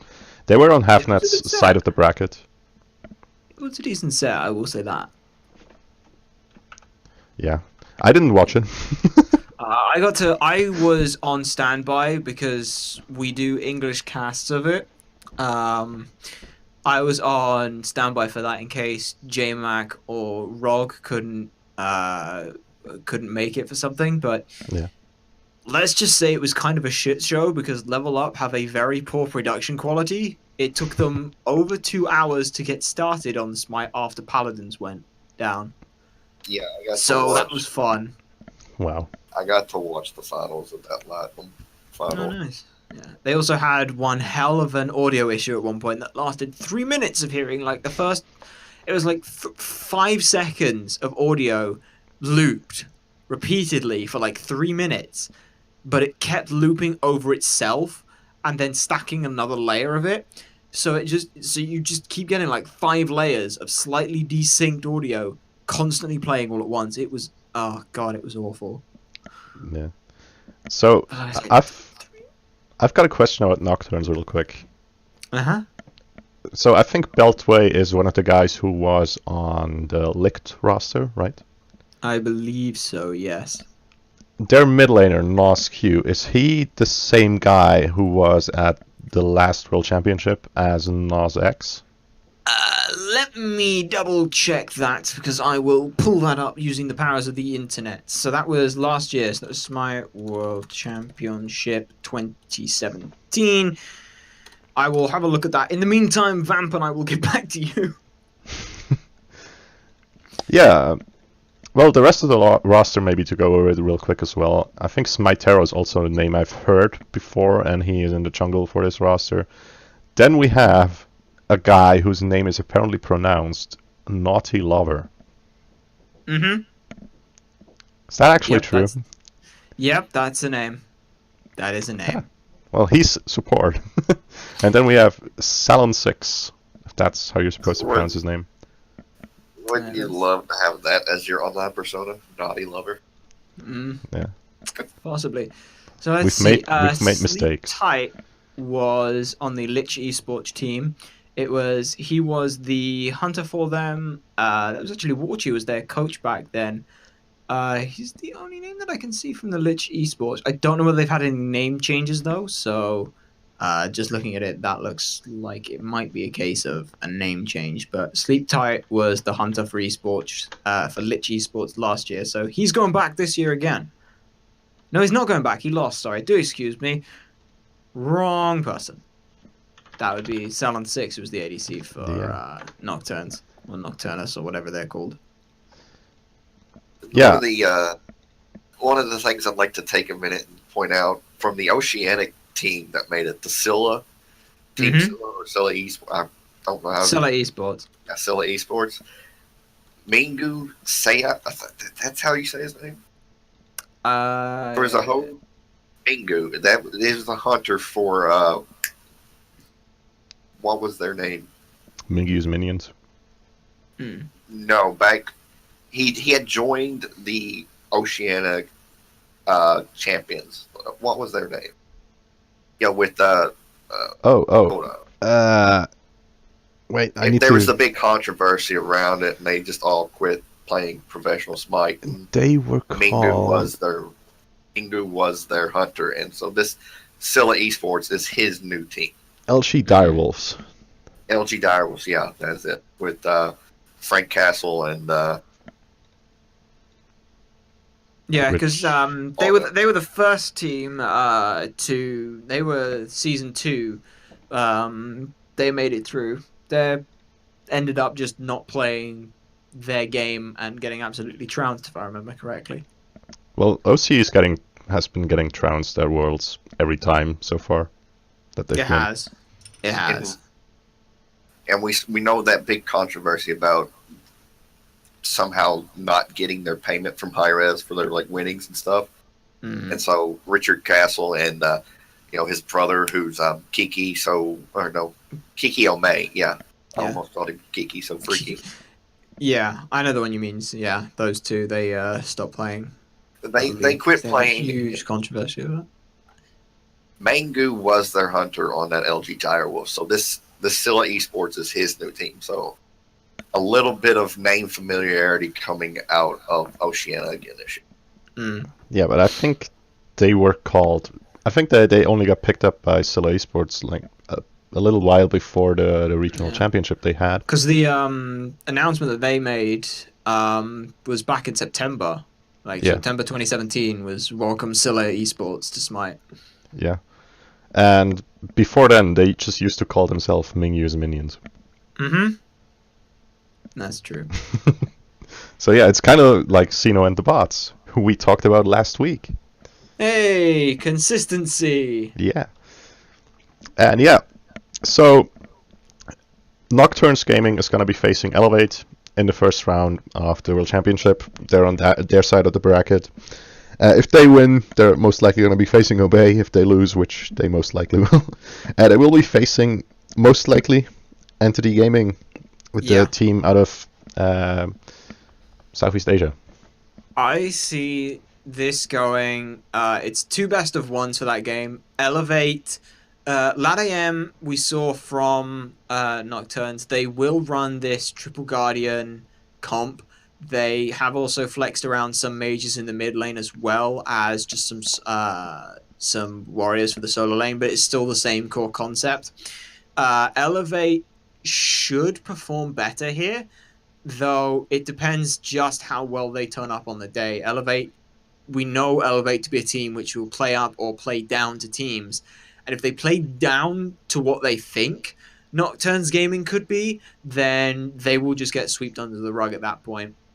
But if they do make it to match 6, which is the knockout rounds, best of 1 against, we can only assume, Entity, because I don't see Obey losing that, then Elevate will win that game. Entity was a fun... It was a best of 5 that one went to, and it was really back and forth between the two teams. It's a different meta style over there. They are still running more mages towards the mids. Sort of one role, one class type style situation. Yeah. Sun Wukong was quite a contested pick, especially for the solo lane. So I would not be surprised to see a Sun Wukong come out from Entity. But I reckon that Obey will just run that pick. And then LATAM versus Entity. LATAM is closer towards what EU and NA are doing than Entity are. So I have a feeling that it will be Entity going out after match 6. The thing I see about this Nocturnes versus Elevate matchup at Worlds is, as you already alluded to, they both try to kind of like to play that Triple Guardian Double Hunter meta. Cherio just does it so well. Yeah, that's the point I was going to make. Is, do you really expect this LATAM team to beat Elevate at their own style of play? Which not. Yeah. Well, that depends just how well Smite Hi-Res do at nerfing this by getting rid of a small amount of objective pressure and making it harder to kill a tank. Yeah. See if any team. Triple tank. I think if any team's still going to be running a Triple Guardian comps going into Worlds, if it's just going to be one, that one's going to be Elevate. Yeah. Because it's going to be Cherio. Well, because Cherio's gold pool can allow for it. You cannot... Cherio, you cannot ban out Athena and Ymir and Kabrakan and Artio. You just can't do it. Because you still have Fafnir, you still have Kumbhakana, you still have Geb. You can't get rid of them. You still have Sylvanas. There's 3 of them. So just nerf all of those gods. You can't do that. You can't, like I said, you cannot ban away Artio, Ymir, Athena, and what was the other one I said? Whatever the other one I said was. Artio, Kabrakan. Artio, Ymir, Kabrakan, and Athena. You cannot ban out all 4 of those at all in the situation. Plus, also as well, you still leave open 2 of the highly contested picks for the Hunter, which would most likely be either Hachiman, Hou-Yi, definitely AMC, definitely Ullr now, a lot of AMC. potentially. Ullr, especially after his buffs, Yeah. and if any of those get banned out, then there's always the safety net of Rum. And if everything goes, then there's Medusa or Onha for mid lane, if you should need it. But yeah, even Jingwei, like, you cannot ban out the triple tank comp. It's just too difficult to do. We saw with the Brazilian games this idea with again, running these double hunter, triple guardians. Brazil definitely runs this, and they run it pretty well. But Kliz, he doesn't care what his matchup is. He will take a losing matchup because he knows that he will turn up and win it. The first couple games that they played, he was on like Amaterasu and going in and just losing the lane. But the thing is their duo lane won super hard. It won harder than he lost solo lane, and it completely carried the game with an AMC getting fed off his ass. And then you just had a Hoyi in the middle lane, and it ruined people. And eventually, ET's Gaming or ET's started getting a little bit safer with their hunter picks, and it got a little bit harder for the team, but they still ended up pulling out. Black Dragon still won that match, so it was closer than we thought it was going to be, that match. A lot of people were seeing that as just 3-0 Black Dragons against ETs, but ET stepped it up and really pushed Black Dragons to fully understand their comp. But against Energy going into a triple tank comp with a Fenrir buff and a Ymir buff, no. Yeah. And yeah, going back to about the Fenrir buff in a minute. There's something I want to bring that up. Yeah. going back to the Nocturnes real quick and talking about the Elevate matchup, I also think they'll have a big issue if they try to run Elevate's sort of team comp into Elevate, because that's generally where the team that just has the higher raw skill or the higher sort of coordination generally tends to win, right? Yeah. Well, Sorry, go on. It's like I said last week when we did the Super Regionals review. I thought in that last matchup in the wild card round between Elevate and Space Station. No, not Space Station. The other one, the other American team. God, It was Space I'm Station, not yeah. having a good day. Trifecta? Trifecta, yeah. I thought Trifecta had the perfect draft to kind of counter that triple guardian meta, but then it got pooped on. They took, my point last week is they took fights too early instead of giving, God, it's not a good day for my mind. I'm having a brain malfunction. Instead of sort of stalling the game and getting into the mid stalling game. the game, because Trifecta's mid laner, whose name I know, whose name I can't think. Harwin. No, Adidster. Harwin. No, that's Space Station. That's Space Harwin. Station. Harwin. Harwin, yes. Harwin was on You're the on Zeus the pig. Harwin was on the Zeus pig, and that first fight they tried to take over in duo lane, where It wasn't so. in solo, where no numbers was on the RDO, and they had him locked in the cage, and they had, they were the burst. Now, he had only had like 10 or 11 stacks on his Warlock Sash coming into that fight. So they took that fight just a little bit too early. If it would have been like 2 or 3 minutes later where it was almost a fully stacked Warlock Sash, I think it turns out to be a different story. But with that, taking their fights before their items and their comp can really come online, played into the hand of Elevate. But that's the problem, is you can't play a slow game against a triple guardian comp, because the longer you wait the game, the more tanky they get, the higher their base values get, and they just start steamrolling into naturally just saying, I can take the damage. You need to try and find that balance between how early you take these fights and how late you let the teams go. Elevate, that entire game, didn't ever necessarily try and take a fight if they thought they were going to lose it. They'd just sit back and stall out and stop Trifecta from doing anything. And again, in triple guardian comps, or triple frontline comps, that's all you want to do. You just want to get to a point where you naturally have an advantage in the situation. Or you just want to stall out the game long enough, and that will happen anyway, because you naturally get gold. XP eventually will trickle into you, just even if it has to sit from under tower.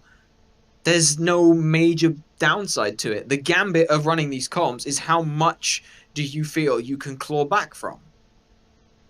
Yeah. That's why I think you have to target the mid game of those comps, because you don't have the damage early on to really put them on a back foot. And if you wait too long, like you said, you're just not going to be able to do anything for them. So you got to shoot for that mid game cap to doing all your damage and putting them behind. Because a lot of the time, we've seen mid pressure come out again. I'll link to the Brazilian games. Mid pressure literally won an entire game because it was an AMC in the mid lane, and because AMC was able to push out a load of damage, they were able to go in and invade on the red buff. In 4v2 on a red buff, the game just broke open literally from minute one because you had so much sustain going through so much pressure and push power coming through from the mid lane. And it's kind of been the situation now where it's not necessarily you're fighting over mid camps anymore and trying to make sure you get those to hit level 2. It's, all right, we have a lot of mid pressure. Can we invade on the enemy jungle side of things? If so, where do we look to try and do it? Do we look to try and stop the... do we look to try and join the duo lane who's managed to get pressure and stealing them the red buff? Do we look to try and take our own red buff? Do we actually just concede either one of those sides and go to the speed buff? It's basically which side has pressure, can they get an enemy buff or do they go for their own? And then which side do they go to usually seems to be the thought process for the early 2 minutes. And it usually seems to go towards that speed buff pressure because Yeah. Because then the jungler can get it. We've seen some dominant jungle and solo lane performances this split, and so I go back to the game one of the split between the top two in NA. LG and United. This is not a good day for me. All right, I'm not having a good day. But so you mean game one of the split overall, or game one just between the two teams that came out on top? Not the super regionals. Oh, the entire season. Jesus, this is going way back. Wait, what?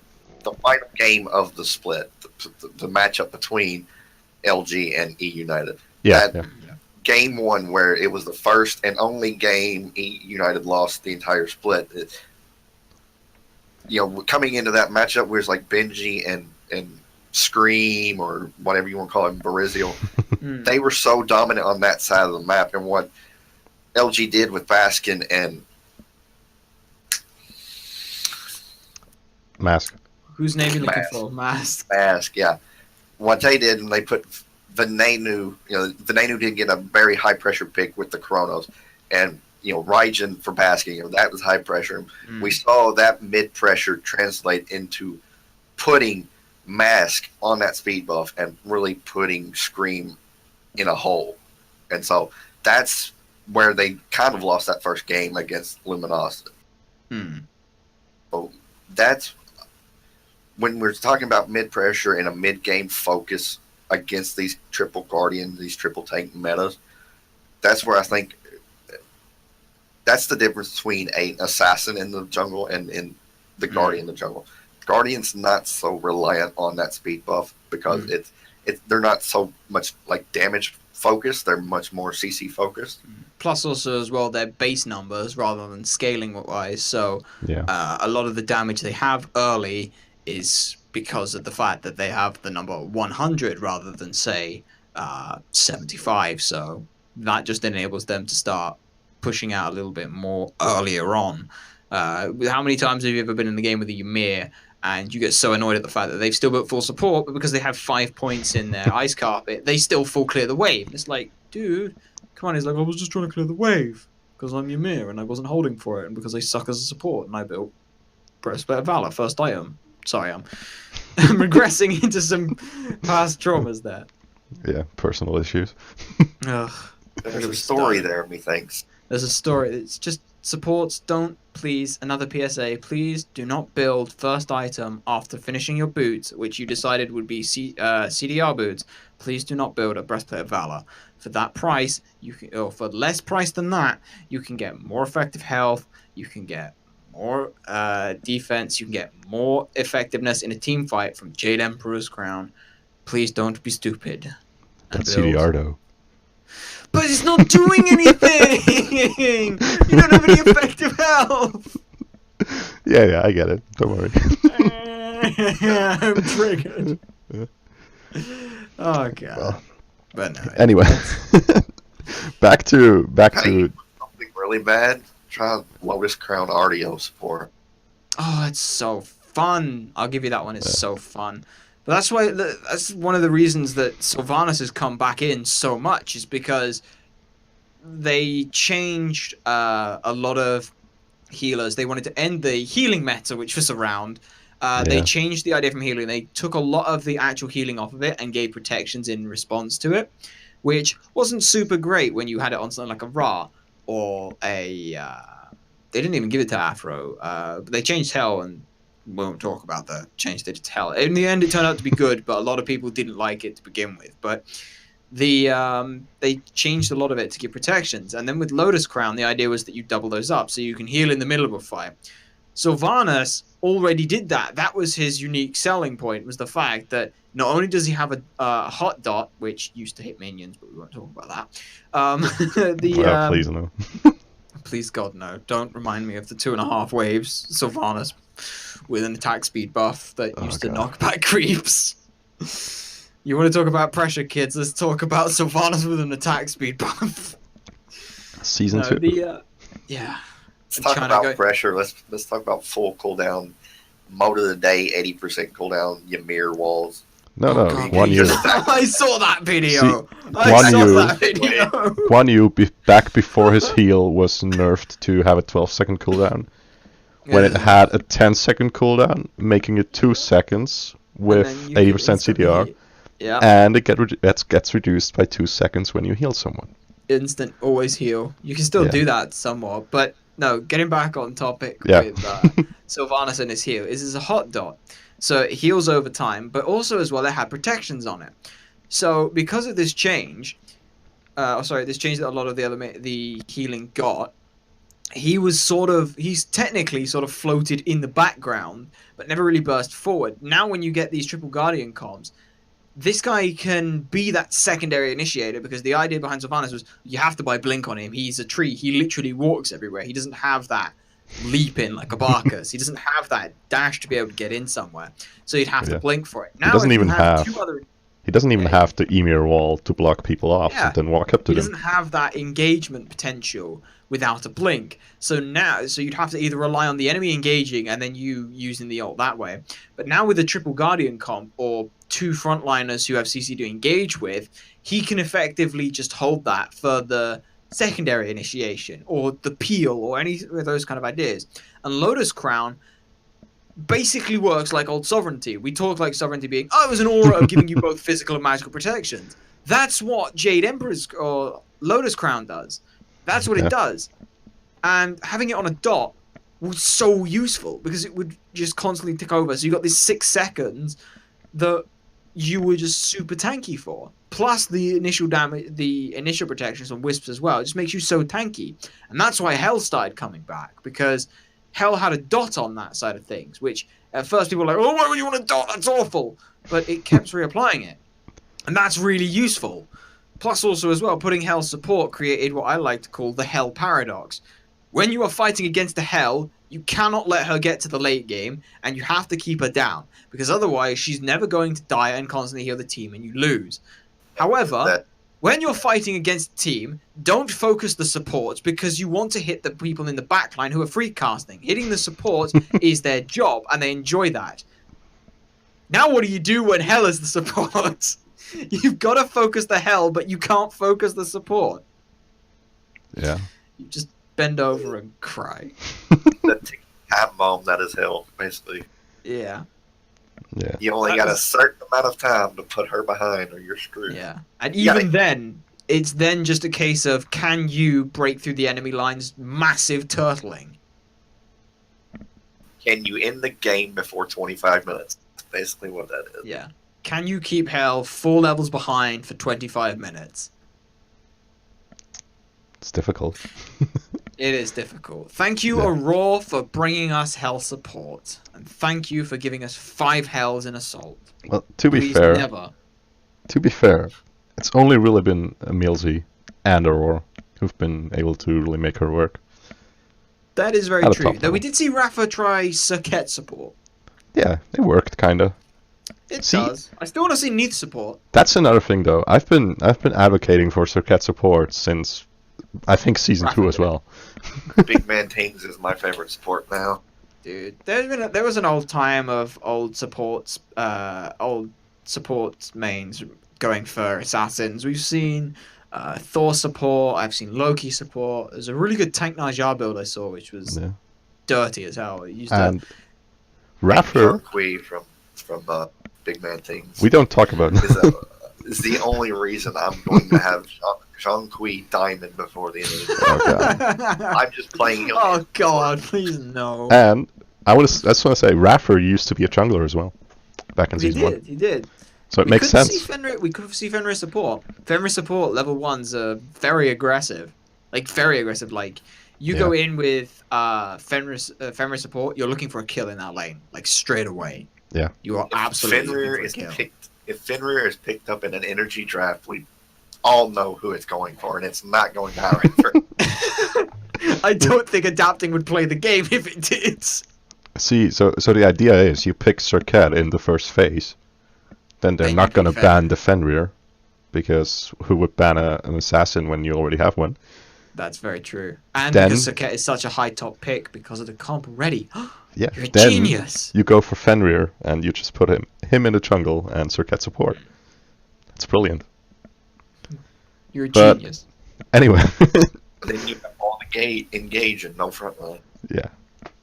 No, Circuit engages. That's what Stone of Gaia's for. You just get Ancile, Stone of Gaia, and Mystical Mail. There you go. You're done.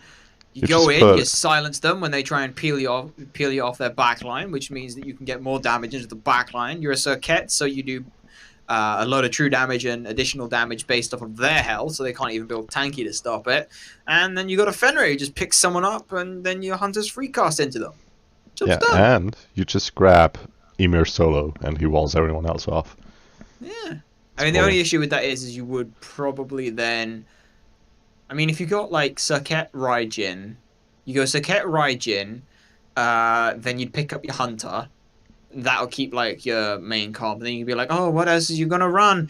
And then you pick the Ymir next. You're like, all right, they've got their solo laner, or they've got their support that leaves the solo lane open. And then you grab the Fenrir. That I think would work. Provided the enemy team doesn't pick Darji, and then you cry. Nah. Darji's back, and I'm sad. But I'm not sad. Well, she's here now. She's not back. She's here. Never been there before. Now she's here. True. The problem is she can effectively now follow this Ancile Mystical Mail style build, because she can get in and get out and not have to worry about how long she stays there now. And also as well, having a massive amount of just bleeds, like, forever. It sucks. It sucks to fight. And it's a beads burner, which is the biggest thing you want out of your jungler, is to be a CC bot. Yeah. You want your solo lane and your support and your jungler to all have CC that you can run with. Hell, I'd even say you could run the Thor in that kind of vein. Yeah, I can see. If I'm gravitating towards a jungler with massive amount of CC, I'm always going to go towards Humbats. He's always going to be there. He does have that fantastic ultimate for just saying, "Hey, everyone, walk in different directions." Yeah, have fun peeling for yourselves while you're all walking in different directions. That's true. I mean, the main reason we see Circuit, Nemesis, and Bradatoska into these triple tank comps is because not only can they build tanky, not only do they have a high amount of mobility and good CC, but also the things which they all have are the capability to do damage without building damage items. Nemesis gets a load of power off of her passive. She steals power. She also steals protections as well. She steals 30% of an enemy's protections and deals up to, like, I think it's still 50% of their HP. I'm not 100% sure if it's still that, but I think so, she still does a load of damage, and she still does protection shred. Nemesis, for that vein, can just build tanky and not worry about it.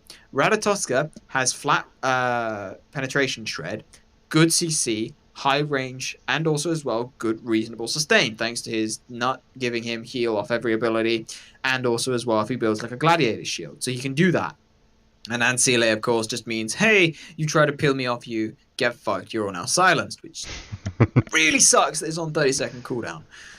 But, and again, last thing with Circuit. Circuit has 15%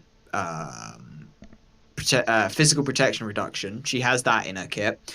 She has damage, increased damage based off the enemy health, thanks to her poison passive, and true damage on the ultimate. So all 3 of those have options to do high amounts of damage without building damage. So what do? You grab a Titan's Bane last item and be like, this is just here so I can do a little bit more. And then, of course, everyone's like, Titan's Bane is the problem. Fuck Titan's Bane. Seriously, I don't get why you hit Titan's Bane. Because they're wanting to push mages back into the meta. Yeah, we gotta talk about that, please. Yeah. First off, I want to wrap up this Nocturnes topic, because we're still in that topic. Just one last thing I need to mention before we can let it go is if they make it through, they're obviously going to be on United's side of the bracket as well, and facing United in the quarterfinals. If they make it that far, I think they've got a strategy that they've developed, and it's going to come down to how well EU United are going to be able to adapt to that. Well, to do that, they just need to beat which team was it? Southeast Asian team? Yes. So, yeah, I can see them making it through without having a special strat prepared to deal with United. The thing about EU United is they're really good at forcing other teams to play their style of game.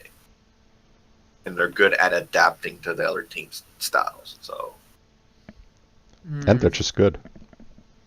Yeah, they're all mechanically great players, but yeah, we shall have to wait to find out. It's only 2 more months now. Also, yeah, it's actually under 2 months now. It's 1.5, I think. Yeah. But yeah, 1.5 of no Smite esports at all. Ew. Well, I mean, it's close to being EU, so I'll give you that. Yeah, even if NA wins Worlds, EU is still going to win Worlds. I'm really just a Benji fan. So. You binge on Benji, I see. Yeah. I've been a Benji fan since Super Regionals Season 2. Yeah. So, something else to just quickly mention. Mm-hmm. There is apparently a new Smite wiki. A Smite esports wiki. There wasn't one for a while. Right. There used to be Esportspedia. There used to then be esports wikis, which both shut down after some time. Now we have a new one, which is smiteesports.gamepedia.com. It's not up to date entirely. Like, there's a lot of stuff wrong in there, especially with the non-EU and non-NA regions. Mm-hmm. But it's still a decent resource to look at. And I'm sure they're going to have everything updated for Worlds, like the entire page of the World Championship, once that comes rolling around. I'd hope so. So yeah, maybe. And maybe they'll have updated other stuff as well, right? So it could be a good resource to look at if one of our viewers is just generally interested in looking at esports stuff and looking how past tournaments played out, because you will be able to find that stuff there. Yeah. And yeah, 42 days until we can see, at the time of the recording, about 43 days until we get some good stuff. Yeah. Oh, I'm excited for Worlds. That means it's Hitchhiker's Guide to the Galaxy, anybody? Ah, I see what you did there. Which means there's oh my god, how close are we to the end of the year? Jesus. Time really goes fast for no apparent reason. Yeah. Time is a bitch. Yeah, I'll give you that. It is indeed. Yeah. I think there is a quote that nothing fucks you harder than time. Mm-hmm. We're gonna see Kronos at Worlds. I see what you're saying at now. I see what you're getting at. Potentially. I mean, energy's there. Finals on the line. Emilito. Grab your shit, baby. It's Kronos. Speaking of energy. There are some bad news from them. At segues. Yeah. That's what you did there. There are some bad news as far as energy is concerned. Specifically, Yaman, his house has actually burnt down, or has burned out last week as well. Yeah, which I is remember seeing it longer for that. Pretty terrifying as well. It was indeed. He just kind of disappeared for a while. I remember seeing one photo he posted or something. It was like, uh-oh. He just posted with like, uh-oh, and it was just like I didn't know. I thought it was like someone was cooking something and it just burnt or something, because there was a lot of smoke coming out from. It wasn't like black smoke. It just looked like slightly grey smoke coming out from a house, and I thought, yeah, that just looks like someone's burnt something. You know, I hope the kitchen's gonna be fine. But no, the entire house burnt down. Yeah, and it's just crazy. But he himself is fine. Like, Yeah, don't think he was hurt in any way.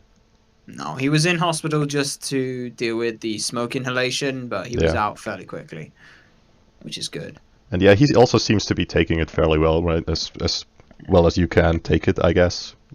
Yeah. To have your house burning down. down. I mean, there's not much you can really do at this point. Like, genuinely, like, the house is burnt down now. There's paperwork to file and people to tell that that's happened. He said he was set up in a hotel for a little bit of time, and then was working out a longer place to live. But he's still, as you said, taking it in stride and just saying, hopefully, he can just get back to getting on with things normally. But looking at the pictures, it's nuts that kind of just happened. Yeah, and Barracuda totally responded, "You can move in with me." Which there's just, I'm thinking, Baskin, you might want to talk to your hunter there. You might be getting replaced soon. Oh man. And also, like, what I mean by when I say that he seems to be taking it well is he is joking about it, basically, whenever he talks about it. Like, just looking at his tweet longer, there are a couple of jokes in there. I mean, the title by itself is a joke. Rip my house. Rip my house. Then he ran faster than Usain Bolt to the porch. Then I don't know what else there was. There was one more, I think. Can't find it right now. Anyway, he seems to be fine with it as well. Well, just accepting it generally. And from what it sounds like, financially, it shouldn't be a big issue either. Right? Insurance should cover the damage. Which is good to see. Yeah. So yeah, it's bad, but it's not terrible, I'd say. Well, as not terrible as having your house burn down can go, I guess. Yeah. I mean, if Just my gotta house use burnt that price. down, or our house burnt down, I'd be not Shit happy. out of luck. Yeah. I think is probably one of the good expressions to say there. I know I probably would be. I don't know how well I would be. It would involve being in a different place, and that's not... I don't like that idea. And the house of our neighbors actually burnt down 1.5 years ago. Yeesh. Yeah.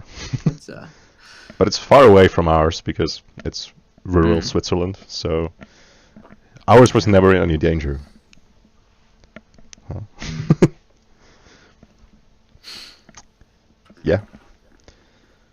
So yeah, Yaman's house burnt down. That's the TLDR on that. But he is alive, and hopefully that won't impact Worlds too much. We just won't put Yamin on Agni so he doesn't get any PTSD. Yeah. Oh, that's maybe the strategy to beating energy. Is playing Agni. You just pick Agni. You pick everything with fire. We're gonna see Ares just constantly flame him. Yeah.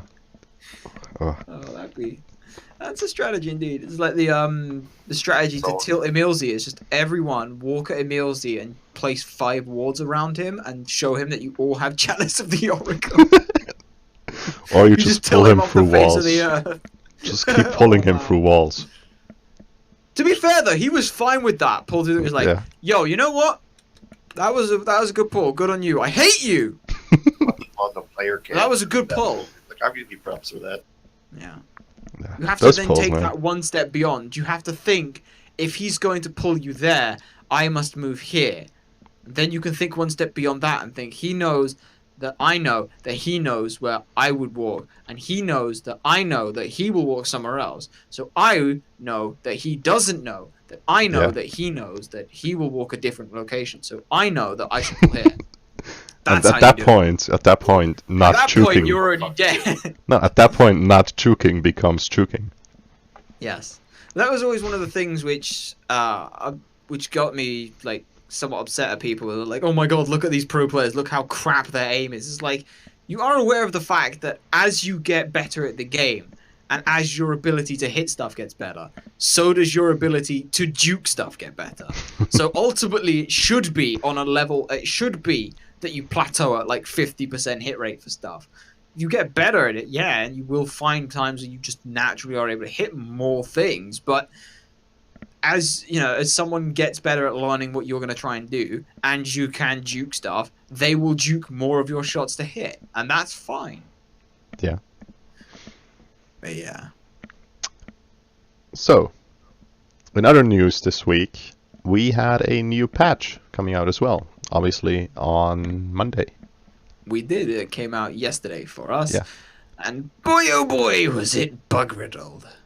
Well, I haven't played since it came out, so I can't really tell.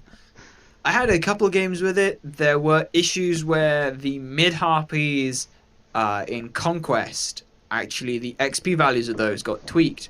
I thought it was everything. I don't know if it was everything, but it's XP values were changed on stuff, and it basically meant that you could hit level 2 from getting mid harpies and wave. So Conquest went back to season 2, grabbed the mid harpies, put high amounts of pressure, and it was just not fun. We also had issues where you had some of the tooltips were not reading correctly again, quite a lot for Fenrir buff changes. Yeah. There were issues with making custom games where you couldn't actually start those and they just got buggy. A lot of stupid things. Everyone's name is still in all caps for some reason, but there was an issue this morning, I remember specifically, because I kept trying to queue over and over again, and every time I would get in the lobby and everybody would lock everyone in. get kicked. After the timer hit 0 with everybody locked in, it kicks everybody, and you have to. Yeah. That happened like 4 or 5 times in a row, and I'm just like, screw it. Hey, at least you didn't get deserter. Yeah, that's very true. That's very true. But no, it's getting to the point where there's these bugs with every patch, and it's like, that's ridiculous. What are you doing? How does this make it through the PT, or how does this make it even to the PTS? Well, that's the thing, is it doesn't make it to the PTS. These bugs aren't in the PTS. And there was somewhat of a debate going on somewhat with, especially Hazer was saying about, let me just actually pull up the tweet here and I'll look at it. It's very sad that these patches, that patches like this still happen fairly regularly. We've had a hard deadline on the 2-week release cycle for way too long. If you can't make it work in the time given, stop trying and just give yourself more time so that nightmares like this don't happen. And the idea behind it being that if they test something on their own internal servers, for example, tweaking some of the XP values, see whether or not that changes it. Somehow, this is getting pushed on to the live patch that goes out. And the only reason I can see for this is I'm not a tech wizard, I will prefix this a lot, is you take your server that you have, and we'll call that A, for example. That is the live client as it is now. You then make a copy of that and you make some changes to it, be that for the upcoming PTR or be that for your own internal server. Then what's happening is you make more little changes and tweaks to this, is you end up with not only A, but you end up with B and you end up with C. And then in the rush to get everything out to make to push the new release, everything gets crammed into one. So all these little tweaks and changes that you had no intention of releasing anything about underhandedly get swept under the rug, and the rug gets shoved out and shown to people. And that's what this issue, I will prefix it by saying, A, I am not a tech wizard, and B, I don't know the underlying how they do their stuff. But for me, that's how it feels like it's coming across. And there's just no source control over this whatsoever. That's what's confusing to me, right? Because I work in IT, and I know that the way we roll out new patches to our systems, it's almost impossible that something gets through that something gets through to the live servers that actually damages them like in a significant way. And it's because there are a lot of safeguards to prevent it from happening, right? We have a development server where we develop whatever we do. Then we have a test server where users test stuff, which Hyros would obviously have as well. And then we have another server where the entire patch or the entire release gets put onto before it actually goes live, and where you test if everything, all systems that you use like daily, are still working as they should. And if those tests are successful, then you can push it live. And I don't get how Hyros is not doing that. to be honest. Well, I think that part of it is genuinely the 2-week release schedule. You have 2 weeks to find all the patch information, calculate exactly how you want to make any nerfs or balances, which is essentially a case of playing games, seeing what people are screaming about on Reddit, asking pros what they're doing for any feedback. At which point, then you sit around a table and go, lots of people are saying this about this god. And that's how these buffs or changes get made.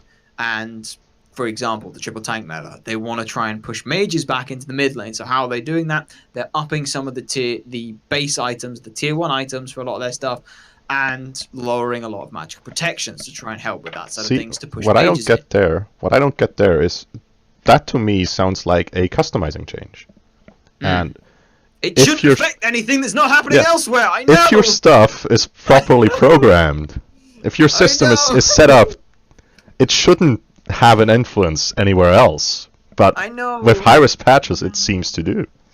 I know, it's silly. I'm kind of in agreement with Blur here. Though. I mean, they're pushing this 2 weeks. It's too fast. Patch every 2 weeks is too fast. I mean, not only that, they're trying to get out 12 gods a year. One new god a month.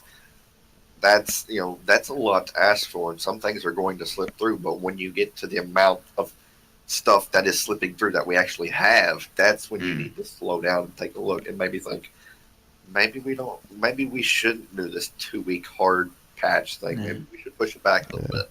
I'd be fine with a patch once a month, and if they wanted to keep the 2-week side of things, why not make it and say, all right, PTS is going live with these changes every 2 weeks. You say PTS is looking at this change. We put that onto the PTS, see how that works, and then we can see whether or not some of these ideas make it into the final patch at the end of the month. This still enables them to keep this idea of posting something for the every Wednesday at whatever time they do it. I think it's 5 p.m. their time. So they can still do that. It still lets people test this stuff somewhat on the PTS, which they never seem to leave up for any reasonable amount of time, which is my biggest issue with their testing side of things. And it still lets them take their time to make sure stuff goes through.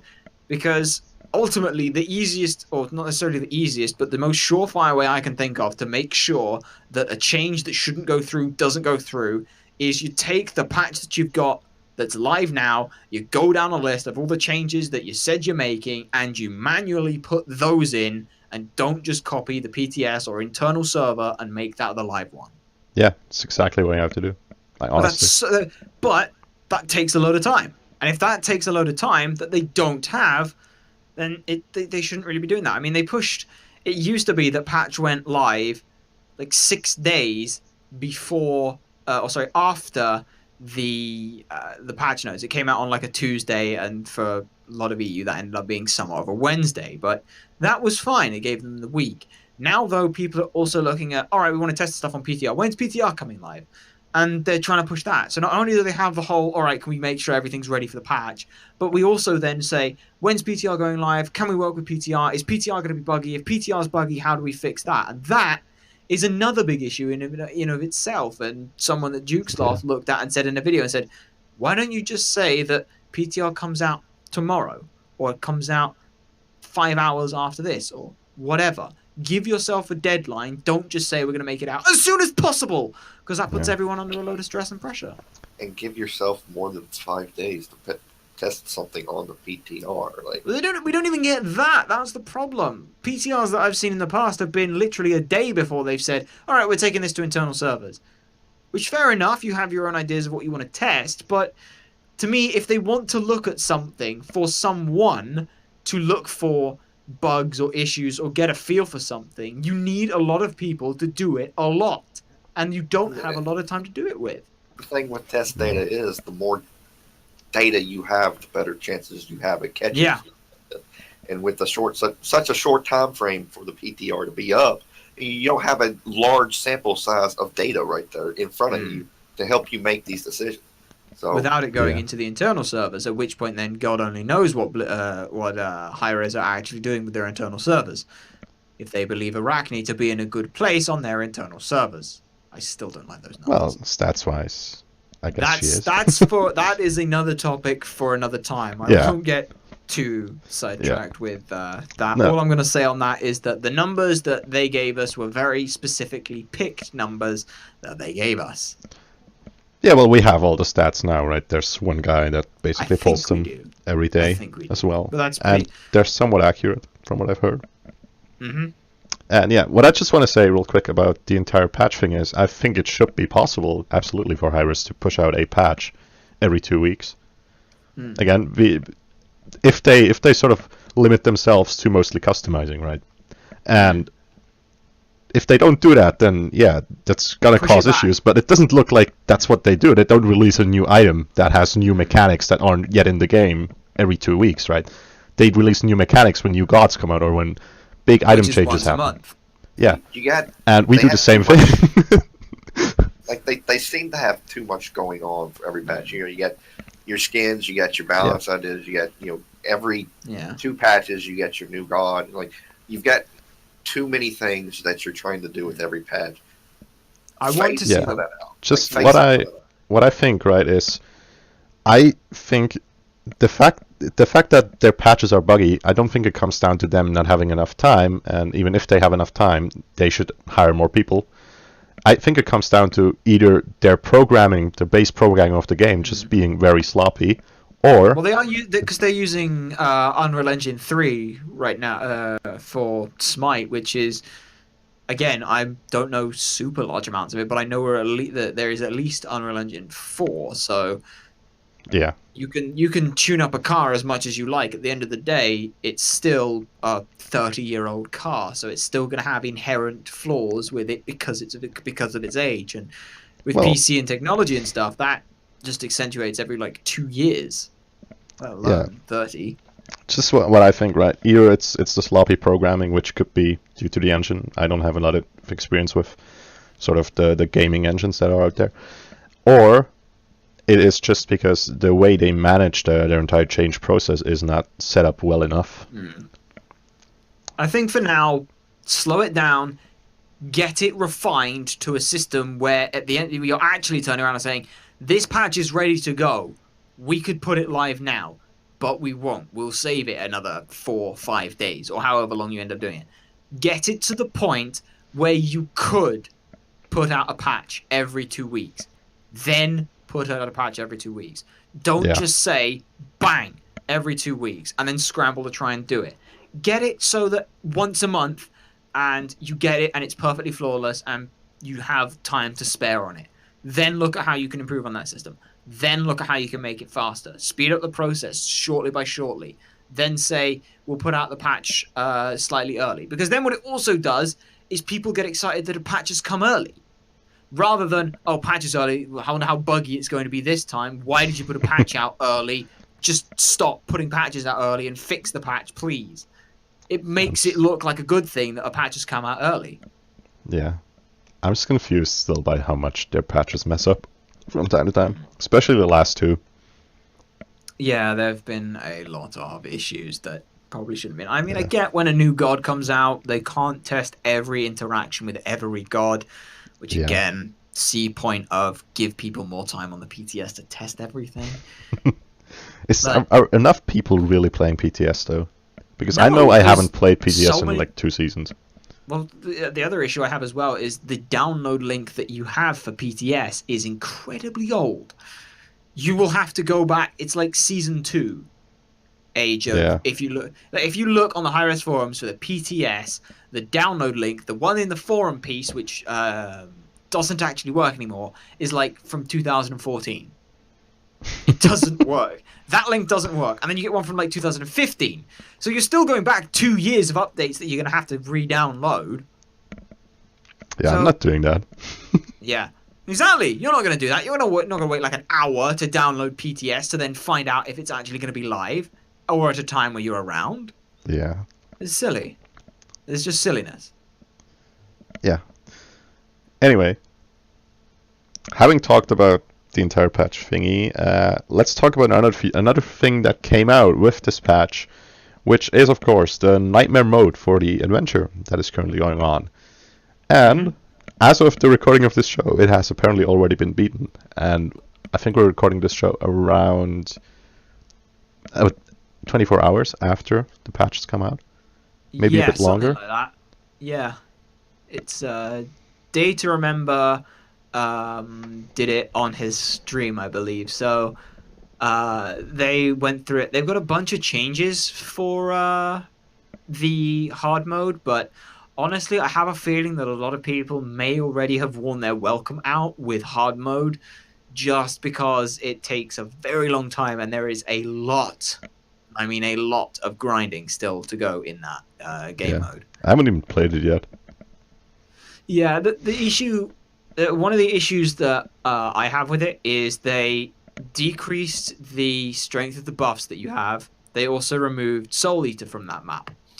But they also left the previous leaderboards up. So if you were someone who had a build with Soul Eater and running all the buffs at 30% movement speed, 30% bonus damage, and 30% damage, you can't do that now. Yeah. So it's kind of that to me is kind of an issue. And I've heard there are other changes where you lose a couple of seconds right after the Draugr thingy. Yes. Apparently you used to be able to sort of block it going towards the end of... Yes, you used to be able to, as it would walk after the second phase and it comes down back onto the ship, when it wants to walk to the center of the ship, you used to be able to body block it and it wouldn't walk to the center of the ship. And because it wouldn't walk to the center of the ship, you could do more damage to it, and then you could just DPS the last little bit down. You can't do that anymore. And also, as well, from what I can tell, the radius of the whirlpool that it summons is actually bigger. So now there isn't this really nice safe haven spot for it, and it does a load more damage. So out DPSing it is pretty damn difficult. That's one of the issues. It seems that a lot of the stuff in the very later stages haven't got particularly more difficult, just so much in the these do more damage. There's no new mechanic side of things. Niflheim does have some at the gate section. There's now a load more waves. The waves come in a lot quicker, and again, everything just does a stupid amount of damage, which to me doesn't indicate something being Nightmare. That just says we couldn't think of how to make something more difficult, so we just said, hey, this does 100 damage, let's make it 300 damage. They should just make it so that everything fears you. Oh my god, please don't. Or everything has Hoi passive, so you can't crit it once every 3 seconds. But hey, Nightmare. You're afraid of nightmares, right? Somewhat. So, fear. Everything should fear you. I see what you did. I see what you did there. I see what you did there. It is, of course, a terrible idea. Yeah, it is. Just like I may have... I gave a request to not put a dot on the ice as you travel across it. I believe that hasn't been implemented, so I'm very happy with that. Because that would have been hell. It's bad enough walking through that one ice room and having someone accidentally bump you and you spend like the next 5 minutes spinning around on it without any way of moving anything because you're an AMC. Yeah. Now, if it had a dot on it, you'd just die. See, I have no idea what you're talking about. But Sabo does. You played it. It's a lot of grinding. I hit that first patch of ice on the side of with the no wall on the side of the cliff where you fall off. Yep. I hit that at the wrong angle. I hit the wall, hit that blocking it. I got put back on the ice and just went right off the side. Oh, that's just perfect. What I think I'm gonna do is I'm gonna just grab a couple of friends, some bottles of beer. They won't be your friends anymore. Some bottles of beer, and then just grind it for an evening straight. You won't get anywhere with an evening straight of grinding, because the issue with the way that they have it set up is all the tier 1 items are commons, rare items are tier 2, and epics are tier 3s. And Epics starter cost items. 3. Yes, and starter items, which is fucking stupid! It was already stupid with Trials of Hercules. I know! Like, and the other issue that I have with it as well is you buy the bundle. Alright, it's 900 gems. Alright, everything now, you get half the cost for items. So it's not 6,000 gold for an epic, it's 3,000. That doesn't actually help with the amount of grinding when A, there are very specific items that you want. Everything else is just trash. Like, you don't even care. Like, oh, I got Brawler's Beast Stick. Nobody cares. Trash item, move on. You don't want those items, so you're only grinding for specifics. Not only that as well, but the fact that you have random gold amounts come out from chests is stupid, because you want to be like, all right, this chest is going to give me 150 gold, 100 gold, whatever. That's fine. But also as well, the fact that the large chests, which drop like at the gate, for example, the large chest there, eventually just stops giving you stuff. It just straight up stops giving you items. Like, no gold, no epics or anything, just stops giving you things. I think when you have all the tier 1 items, it just stops giving. Yeah, it stops giving you stuff. Which then forces you onto hard mode. Which doesn't help, because hard mode, you can't do anything with. And you still need to grind easy mode to play hard mode. And you can't grind effectively on hard mode because the last quest that you need to do there is to beat Serta. It's like, well, that's not helpful. I'm trying to grind to beat Serta. And now you're letting me get the stuff which lets me grind to beat Serta? Like, come on. Like, that's just silly. And another thing, if you're going to make a night out of it, after about an hour, you're going to upgrade from beer to hard liquor. Yeah. Because the thing is like, you'll get through 2 runs in if you're running hard mode and you're beating Loki, that's 2 runs. And you won't get much for it. You straight up will not get much for that. And the rewards for it aren't exactly great either. Awesome chest, you get 1 awesome chest, 2 enigma chests, or 10 minor chests. If you have everything in all of those chests, then they just sit in your rewards pile, which is most tilting. I have 4 divine chests in my divine pile, which I cannot open. Though that's mostly just because I have 4 divine chests. Like, just give me something for it. Like, I don't care. Give me 20. Give me like 50 gems or something. Give me 50 gems. Give me a weekend booster. Give me wait. 5,000 favor. I don't care. Give me something for it. Get a divine chest. No, but I had a couple of awesome loot chests. packs which I won, so I ended up with 4 of them. You can't claim anything if you own everything in the chest. See, I'm still missing 1 convention skin, which I think is Artemis. I think it might be. See, my OCD just says I need everything. I have 603 of the god skins, and the ones which I don't have are basically either mastery skins or Poseidon, which upsets me greatly. I just want the convention Artemis skin. You know? Out of all convention skins, it's the one I want most. I was happy the day I got the Axe Murderer Chalk skin. Nice. And I've been happy ever since. I mean, like, limited stuff that I need are basically the... I don't have, like, the Cacao Demon or the PlayStation exclusives. I don't have either of those. I don't have the Alienware Ra, original Twitch Ymir. Oh, I have that one, actually. Ooh, look at you being fancy. I still don't have Head Over Heels, the Fathead Cupid skin. Oh, yeah, me neither. I'm not spending my favor on those chests. Yeah, I will get those once a week, and then they'll come back. I get 4 a week. That's enough for me. Poseidon is like the one skin I need in my life, but I don't have $500 to fling at the Spring Fling. Oh, that's gonna be real. I just realized, like, Ron Joberts and Rabies and everyone there were gonna be at the Spring Fling. We're gonna pie them in the face. Yes. Hey, maybe they'll invite you as well. No, please no. I'm busy. Please no. You already have everyone there. I'm busy. Get Spiff again. Yeah. Spiff needs to be there, to be honest. Spiff was great. I want to see Spiff and Ron Joberts now. Those two together. I want to see Spiff and Ron Joberts. Make this a thing. Yeah, you're right. It's gonna be weird. That's what the world needs. I want to see the cardboard cut out of adapting to be there as well. I hope that Spiff brings that. Anyway, where were we? We were on Nightmare mode and how it's already been beaten and how the grinding sucks and the idea is good in concept but poorly implemented. Yeah, I'm gonna play it at some point, not right now. And considering my track record of just putting everything off until the last weekend, it's gonna be the last weekend, and I'm not gonna get done with it. Overall, it's one of the worst adventures I think we've had so far. And I wasn't a fan of the capture Which the is flag one. which is weird. Capture the flag was awful. Straight up, capture the flag was awful. You Which get is- 1 point and turtle the hell out of it.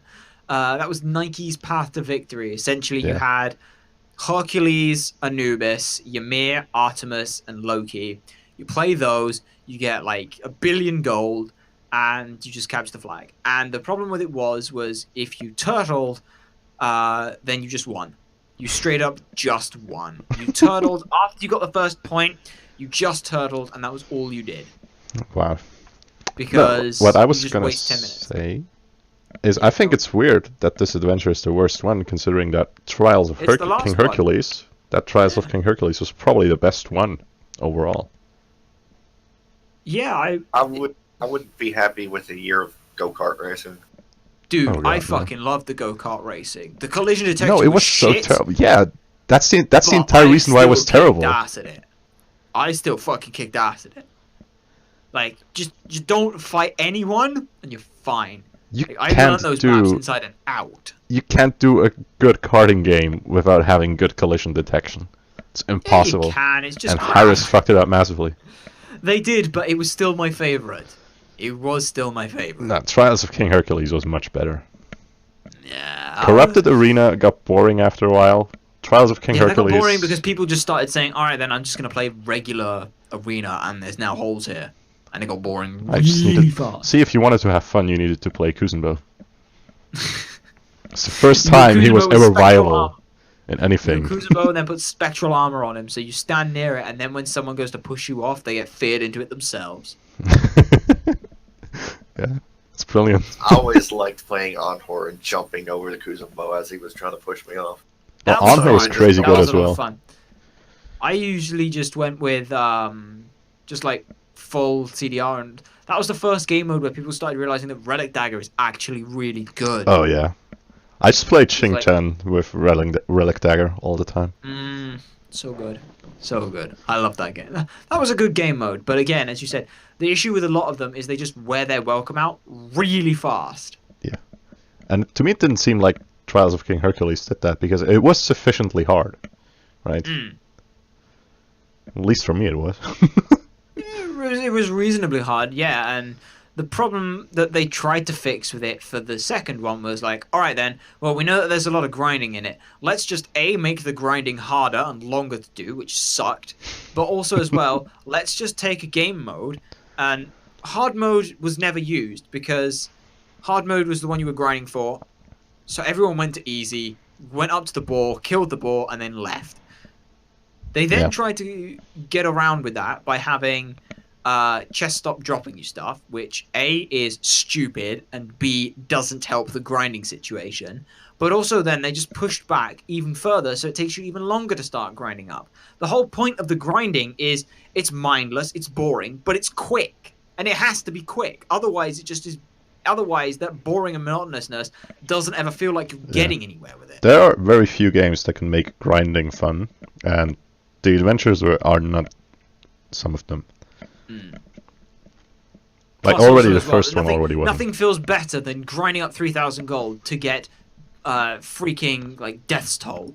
Yeah, There- best That item sucked. in the game.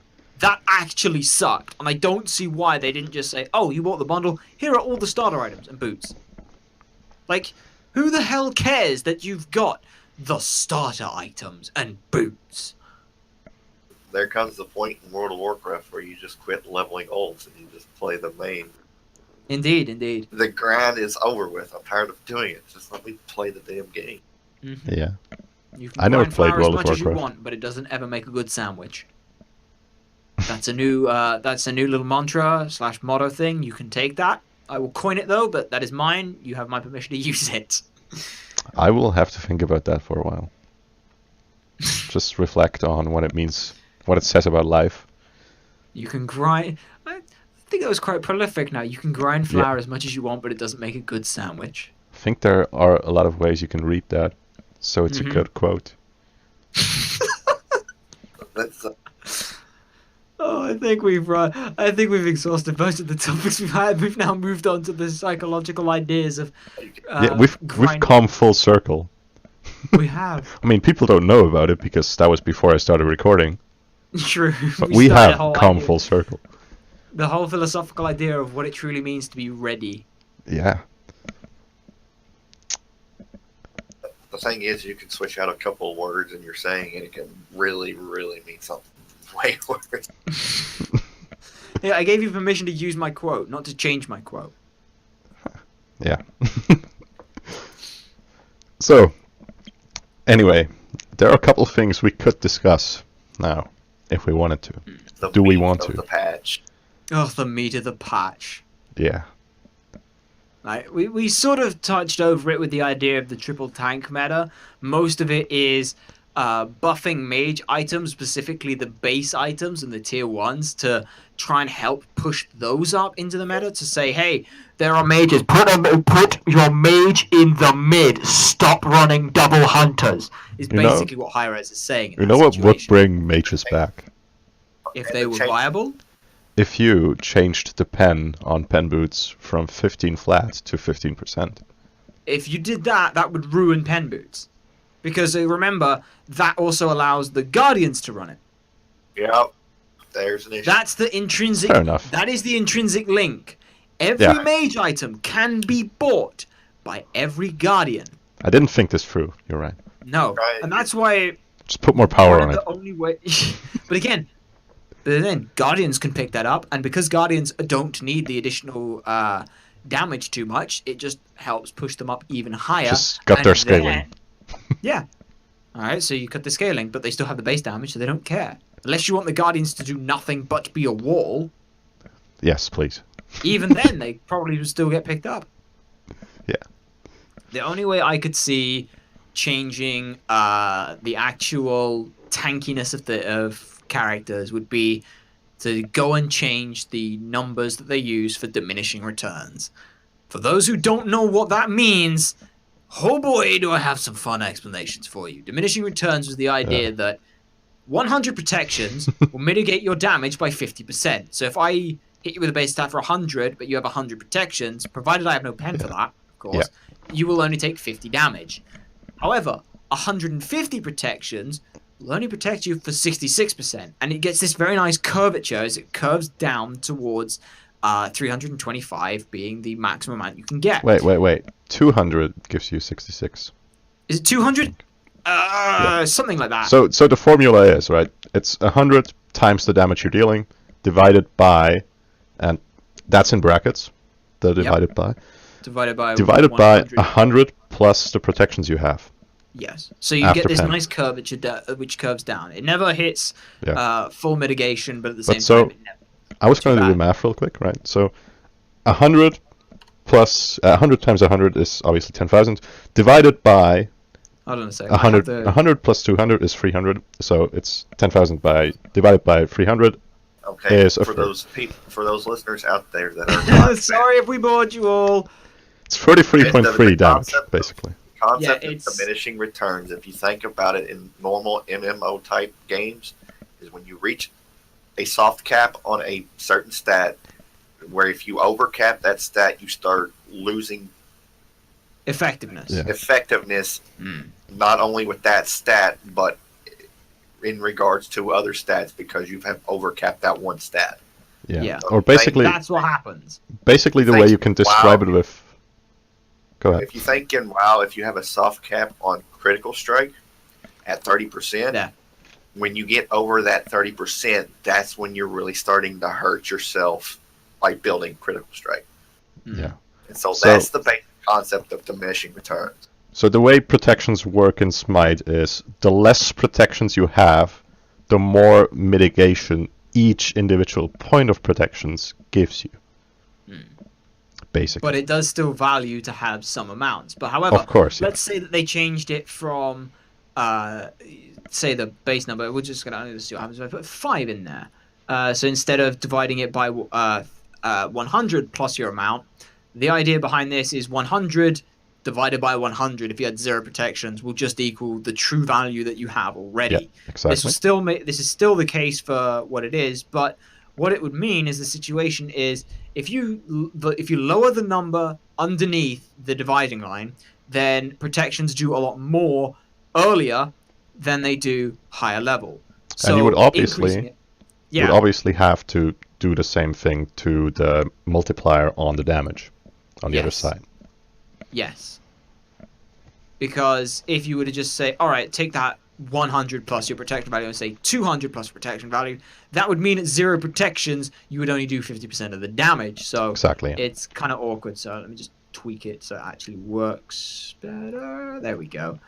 Again, it's trying to find these protection values, and trying to find an equation where this just makes sense is really difficult, because it's not just a case of tweaking one number and it suddenly makes everything work. It's stupid and annoying at the best of times. So as we mentioned with trying to nerf this triple guardian comp but buff mages, if you're trying to buff mages, every item that a mage buys, a guardian could buy. So if you were to increase the penetration on pen boots, guardians now can pick those up and do more with it. So they're trying to nerf the defensive side of things by pulling down the magical protections and leaving the magical penetration where it is, to say, hey, the guardians here will take less damage if you pick up a mage. How about you do that? The issue with it is as we've also mentioned, pressure in the mid lane is usually where everything kind of hinges around, enabling you to get those buff invades or just secure your own buffs so that you can get that lead off from a fairly early start. And a lot of mages need that scaling in order to do that. Plus, being bursty means that if they don't burst someone down, they aren't doing anything. Hunters can use their abilities, and at the end of the day, they can still build Kins and Executioner and just pew everyone with basics. Yeah, that is the main issue. The main reason why mages generally aren't considered to be good against tanks, while hunters are, is because hunters, they bring an inherently different type of damage, right? Hunters have sustained DPS that they're just going to keep putting out, and eventually it's going to kill a tank, because it's just going to keep coming out. Mages do not have that. Mages have bursts, and then they have to wait for their cooldowns to come back up until they can deal damage again. If their cooldowns can't come back up, then they're never going to kill a tank with just one Especially if you have rotation. the Stone of Gaia's going around, which is just like, oh, it takes you 10 seconds to do like half my health. Yeah, well, guess what? In the 10 seconds of downtime between that, I've healed up all your damage. Yeah, basically. And just sat there like, well, what am I supposed to do? I guess I should have picked a hunter. And yeah, that basically results in mages being good against squishies. But that's about it. Yeah, and hunters being good against tanks. And but to a the certain thing is extent, hunters can squishies as still well. do damage to hunters because the DPS is just fast enough to be able to hit them. Yeah. If they can get to the backline, of course. Yeah. Those kind of changes. They changed Artio and Cuchulainn. I do like calling him Cuchulainn as well, or Choo Choo Train. Both of those work, but the changes that were made to those, most of it, Artio's was about her sustain. They nerfed that down because they didn't want her healing up super high amounts, which makes a lot of sense. Like she did against in Elevate against Trifecta in that game, actually. She just heals up forever. Where that cage comes, the Odin cage comes down, you see no numbers hit 3 people on Trifecta with a heal, and he gets a big boost of healing. Yeah. Voila, that team fight has turned on its head. Yeah, I remember that scene exactly. Right, he healed from 10% HP to like 80% with a single heal, and then he kept fighting until he was 10% again, and they had gotten 3 kills by that point. And then Choo Choo Train got nerfed with the movement speed that he gets on his 2, and the main reason for this is just if you take a slap fight early enough, or you just go and clear the wave and then clear the buffs, you will most likely, a semi-decent Cuchulainn player will end up transforming. If you get your 1 and your 3, so the leap and the spear with the anti-heal on it, then the thing about going into the rage transformation is your 2 is automatically activated, so you don't have to put a point in it. Becomes a passive. Yeah, it just passively activates. That's which stupid. means now you gain 10% movement speed and a ticking aura, which sucks, and means he has a load of chase potential and a load of damage. By toning that down as he changes to 5%, this means he does still have more aggressiveness, but it's not overbearing in the same vein that, say, Release Bellona had. where she would just get so fast you literally couldn't outrun her, especially if you had a slow available to her, which most of the time she did if she was going aggressive into you. So most of the people that I used to play Smite with quit Smite because of Release Bologna. Yeah, I can see that. Because Just Release saying. Bologna was also around the time where Heavy Hammer, the tier 2 of Frostbound Hammer, had a slow on it. Yeah. And what that meant was that if you shield bashed into someone, not only were they slowed, not only did they take reflect damage, not only did you block their basic attacks, but you also slowed them again consistently. And you got movement speed and protections for a basic attacking them. It was just cruel. And then if you hit level 2, you got your 3, because that has increased melee range to 16 units on it. And that was just wrong. Yeah, you could hit people while they couldn't hit you because you slowed them. They stayed out of range. And you healed up as well. You remember when that used to have 100% healing on every swing from the bludgeon? From the clean auto attacks with the hammer? Oh, God. I remember being in a joust 1v1 with someone and going, holy fucking Christ, this is the shit! Because I healed up from like 5 HP to over 1,000 on a single jungle camp. I'm getting triggered as well. To be fair, that was also the time when you would lifesteal up. If like an enemy had like 5 health left and you hit them for 100 damage, you would lifesteal for the 100, not the 5. Oh yeah, actually did. That was fun. So yeah. Good old Smite. Talking about healing up a load of situations. Fenrir seems to have been licking his wounds a lot recently. I'll give you some points for that transition. It was decent. It was decent. It's the last point. I don't want to keep going around in circles for you guys. Yeah, it's good. It's good. Someone has to move this forward. Yeah, I mean, I'm tired now already. I'm usually the one doing that, but you've kind of taken over. So. No, well, but yes, Fenrir receiving the buffs. Thoughts? Well, they make sense, right? He was really not a viable god anymore. Like I don't know if he even saw any pro play in the fall split. He did see pro in play. Super He did Regionals. actually see pro play. He saw play in the Brazilian games. He saw play there, and it actually was one of the reasons why they won, because he was able to be tanky and he engaged, and Black Dragons couldn't just keep off enough of the CC. Well, if they had won a game at Worlds with him, yes, that's true. It was ETs who won, who then, didn't end up winning, but then I would have accepted that. Yeah, but it was a flash in the pan. Yeah. Plus, also, we did spend a lot of the time questioning why you'd pick Fenrir when you had options like Thor if you wanted to go for a tanky assassin. Yeah. Yeah, Fenrir for the longest time was one of those characters that was really hit hard by just one relic in the game, and that was the Beads relic. Mm.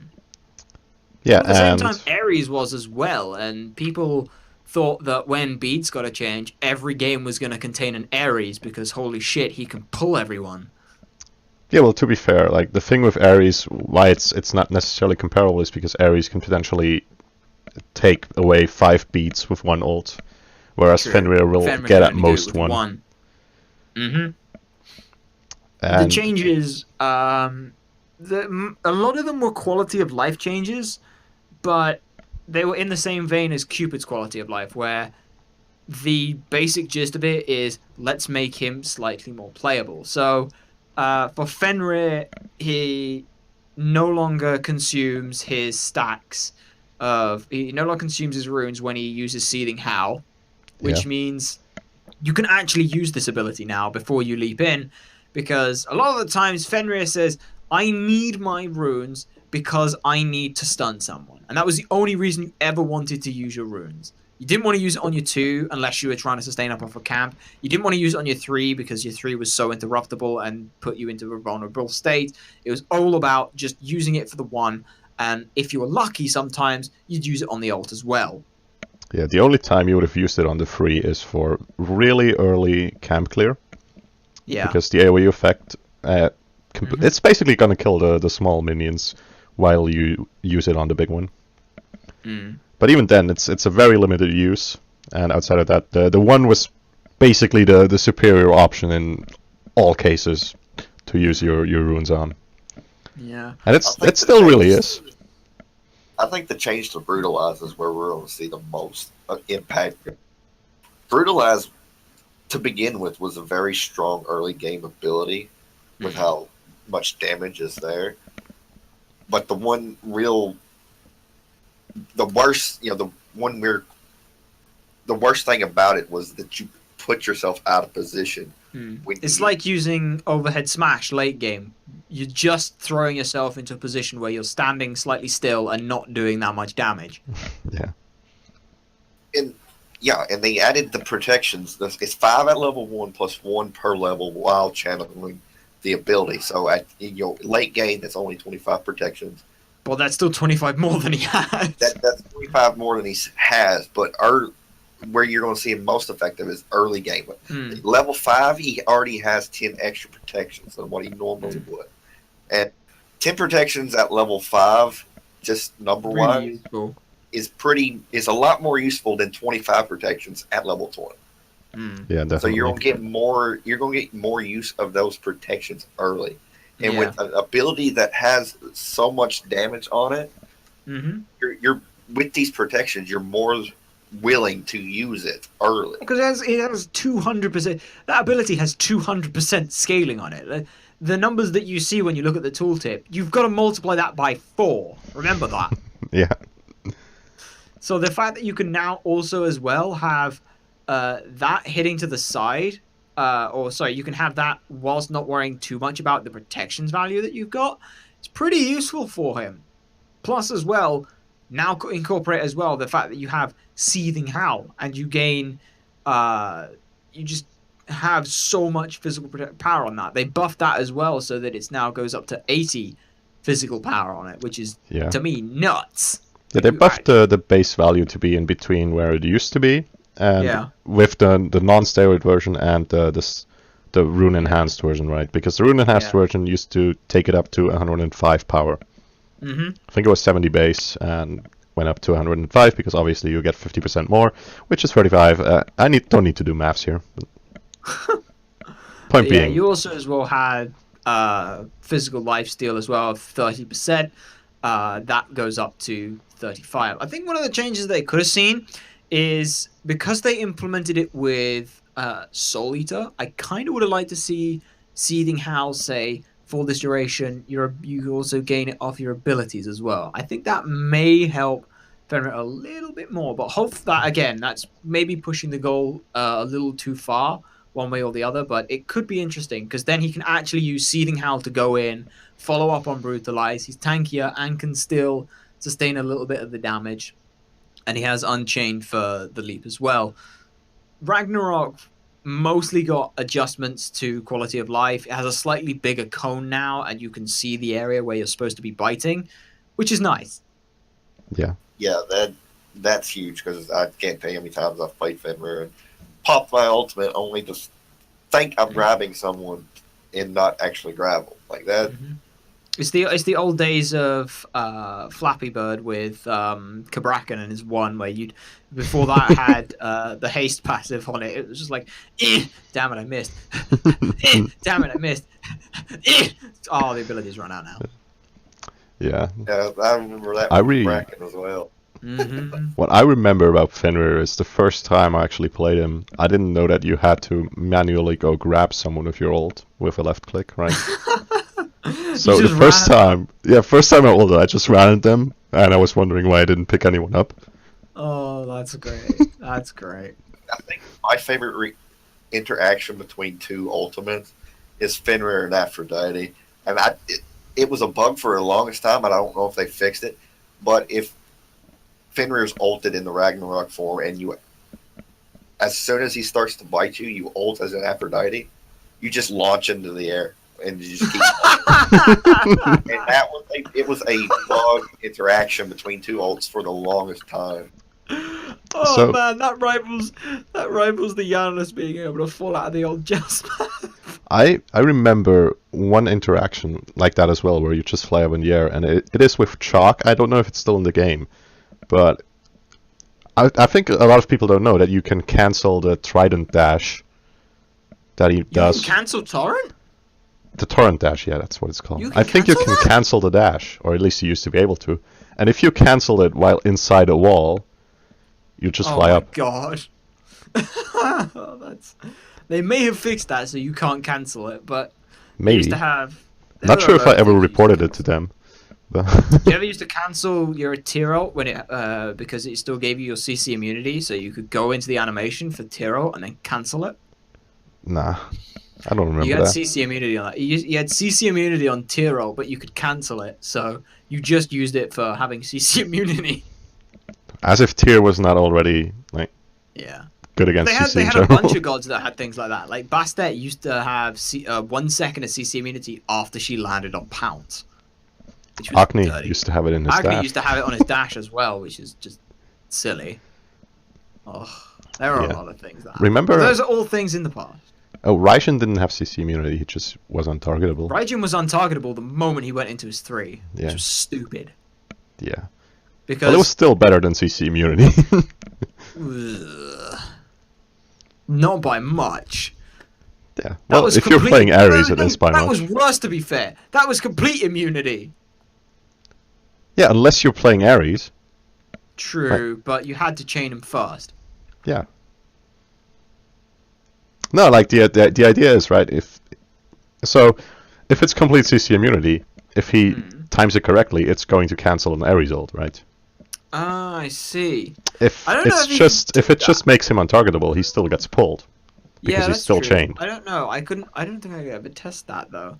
There was a fun thing you used to be able to do where if you got crippled, as the first part went off, you still did the damage to them, but then you never actually put the ability on cooldown. So that was quite fun. You used to be able to do that with Chiron with his training exercises. You dash onto them, he hits you with it, you get crippled, but you still did the first instance of damage. That was fun. Yeah. Stupid, but fun. So, going back to Fenrir, Mm-hmm. we already talked about energy. It's how How- you picked up a world. Yeah, how it's good for adapting because adapting's got a crazy good Fenrir himself. He's definitely changed a lot recently as well. We saw when he was at Super Regionals, he has altered and he has gone for this idea of saying, hey, I'm just going to be CC. I'm going to have Titan's Bane and I'm going to be tanky and I'm going to set up and you guys are going to do the damage. Season 2 adapting didn't do that. If you gave him Thor, Yeah. he was building every penetration item and a winged blade. That's how he played it because he was doing the damage and he was the damage dealer. Now he's not doing that. So if he is going to pick up this Fenrir, I don't think it's going to be the, oh my god, it's a tapped in going with a 3-man. You know, he's not going to be this hyper carry with the Fenrir. I don't think it's going to be that way anyway, just because it's more effective for him to go tanky with it. I mean, I do understand what you're saying, but I also think back to Season 2 Worlds in that was fifth true. game Yeah. against Cloud9, where Yeah. he's the sole reason Energy or Epsilon at the time Win. beats them in that Game 5. Mm-hmm. That Fenrir jungle is what He popped off. that first World Championship, because if he doesn't play that Game 5, then Cloud9 wins that set. And then Cloud9 wins World because Enemy didn't deserve to be there. Yeah. Sorry, did I mention that I Basically. didn't like Enemy? Well, no, it wasn't that. I wasn't a big fan of Pain Divion at the time. I just wasn't a big fan of their playstyle, which was, let's just dump every ultimate at the same time and see what happens at the end of it. Hey, if And it works, it Paradigm works. Completely, and the problem is Paradigm completely underestimated them and fucked up. Yeah, Paradigms just... back then they used to just be inconsistent at LAN. Yeah, that's true. And then Um, Orbit happened. Yeah, and now they're just bad at Super Regionals and good at every other LAN. But, Mhm. of course, being bad I at call Super it- Regionals means you're not going to Worlds. Yeah, I call that the Orbit syndrome now, which is you look amazing going in, you're like top seed, top number 1 team, and then you just don't qualify. Yeah. We can change that to the Dignitas syndrome now. We can call that the Yeah. Dignitas syndrome, or we can just call it the Paradigm. We call it Paradigm Plague. the Cuvo trick. It's only with Cuvo and Trix, unfortunately. Though to be Yeah. fair, Fumble and Lobster just didn't make it. Yeah. Zalia did though. Zalia did. What is worse when you think about it? not even making it to Super Regionals or screwing up at Super Regionals in the fashion in which they did. I think it's got to hurt for the teams that didn't make it because they're like, God damn it, we lost to this. Well, a different version of this. God damn it, where's my vodka? God damn it, look at it. We could have beaten this. We could have done better than this. But no, we didn't. We didn't get the chance. God damn it. Let's be real, though. They still wouldn't have gotten past Elevate. Possibly not, no. I will give you that one. So, yeah. Yeah, I think that pretty much comes to everything we wanted to talk about with this. Well, that's everything you have on your notes page. Yes. That is everything there is. Alright. So, yeah. It's time now to end the show. I just want to thank you, first of all, for being here. And You're more than welcome. Thank you for inviting me. No problem, man. You were a joy to have this podcast with. We're glad you were here. And to everyone listening to this or watching this, you should absolutely subscribe to us. Follow him on Twitter. Yep. That's at SSB. At SSB_BAC. Yeah, exactly. 10 points to you if you can work out what that BAC was from. You should if you've listened to the podcast before. Where does that BAC come from? Yeah. Answers on a postcard, please. I was gonna ask, but you told me. You should know. I have already explained where it came from. I know. Somewhat. I know. I don't remember, but I'll listen back, and then I will remember.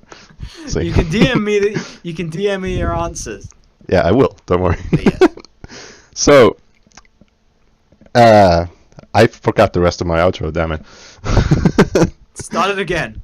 No, Take two. We can edit this out. We can edit this. No, don't worry. Okay, that was it from the Tuesday Night Smite podcast for this week. If you enjoyed this episode, you can leave us a like on YouTube or on SoundCloud or wherever else you're consuming this podcast.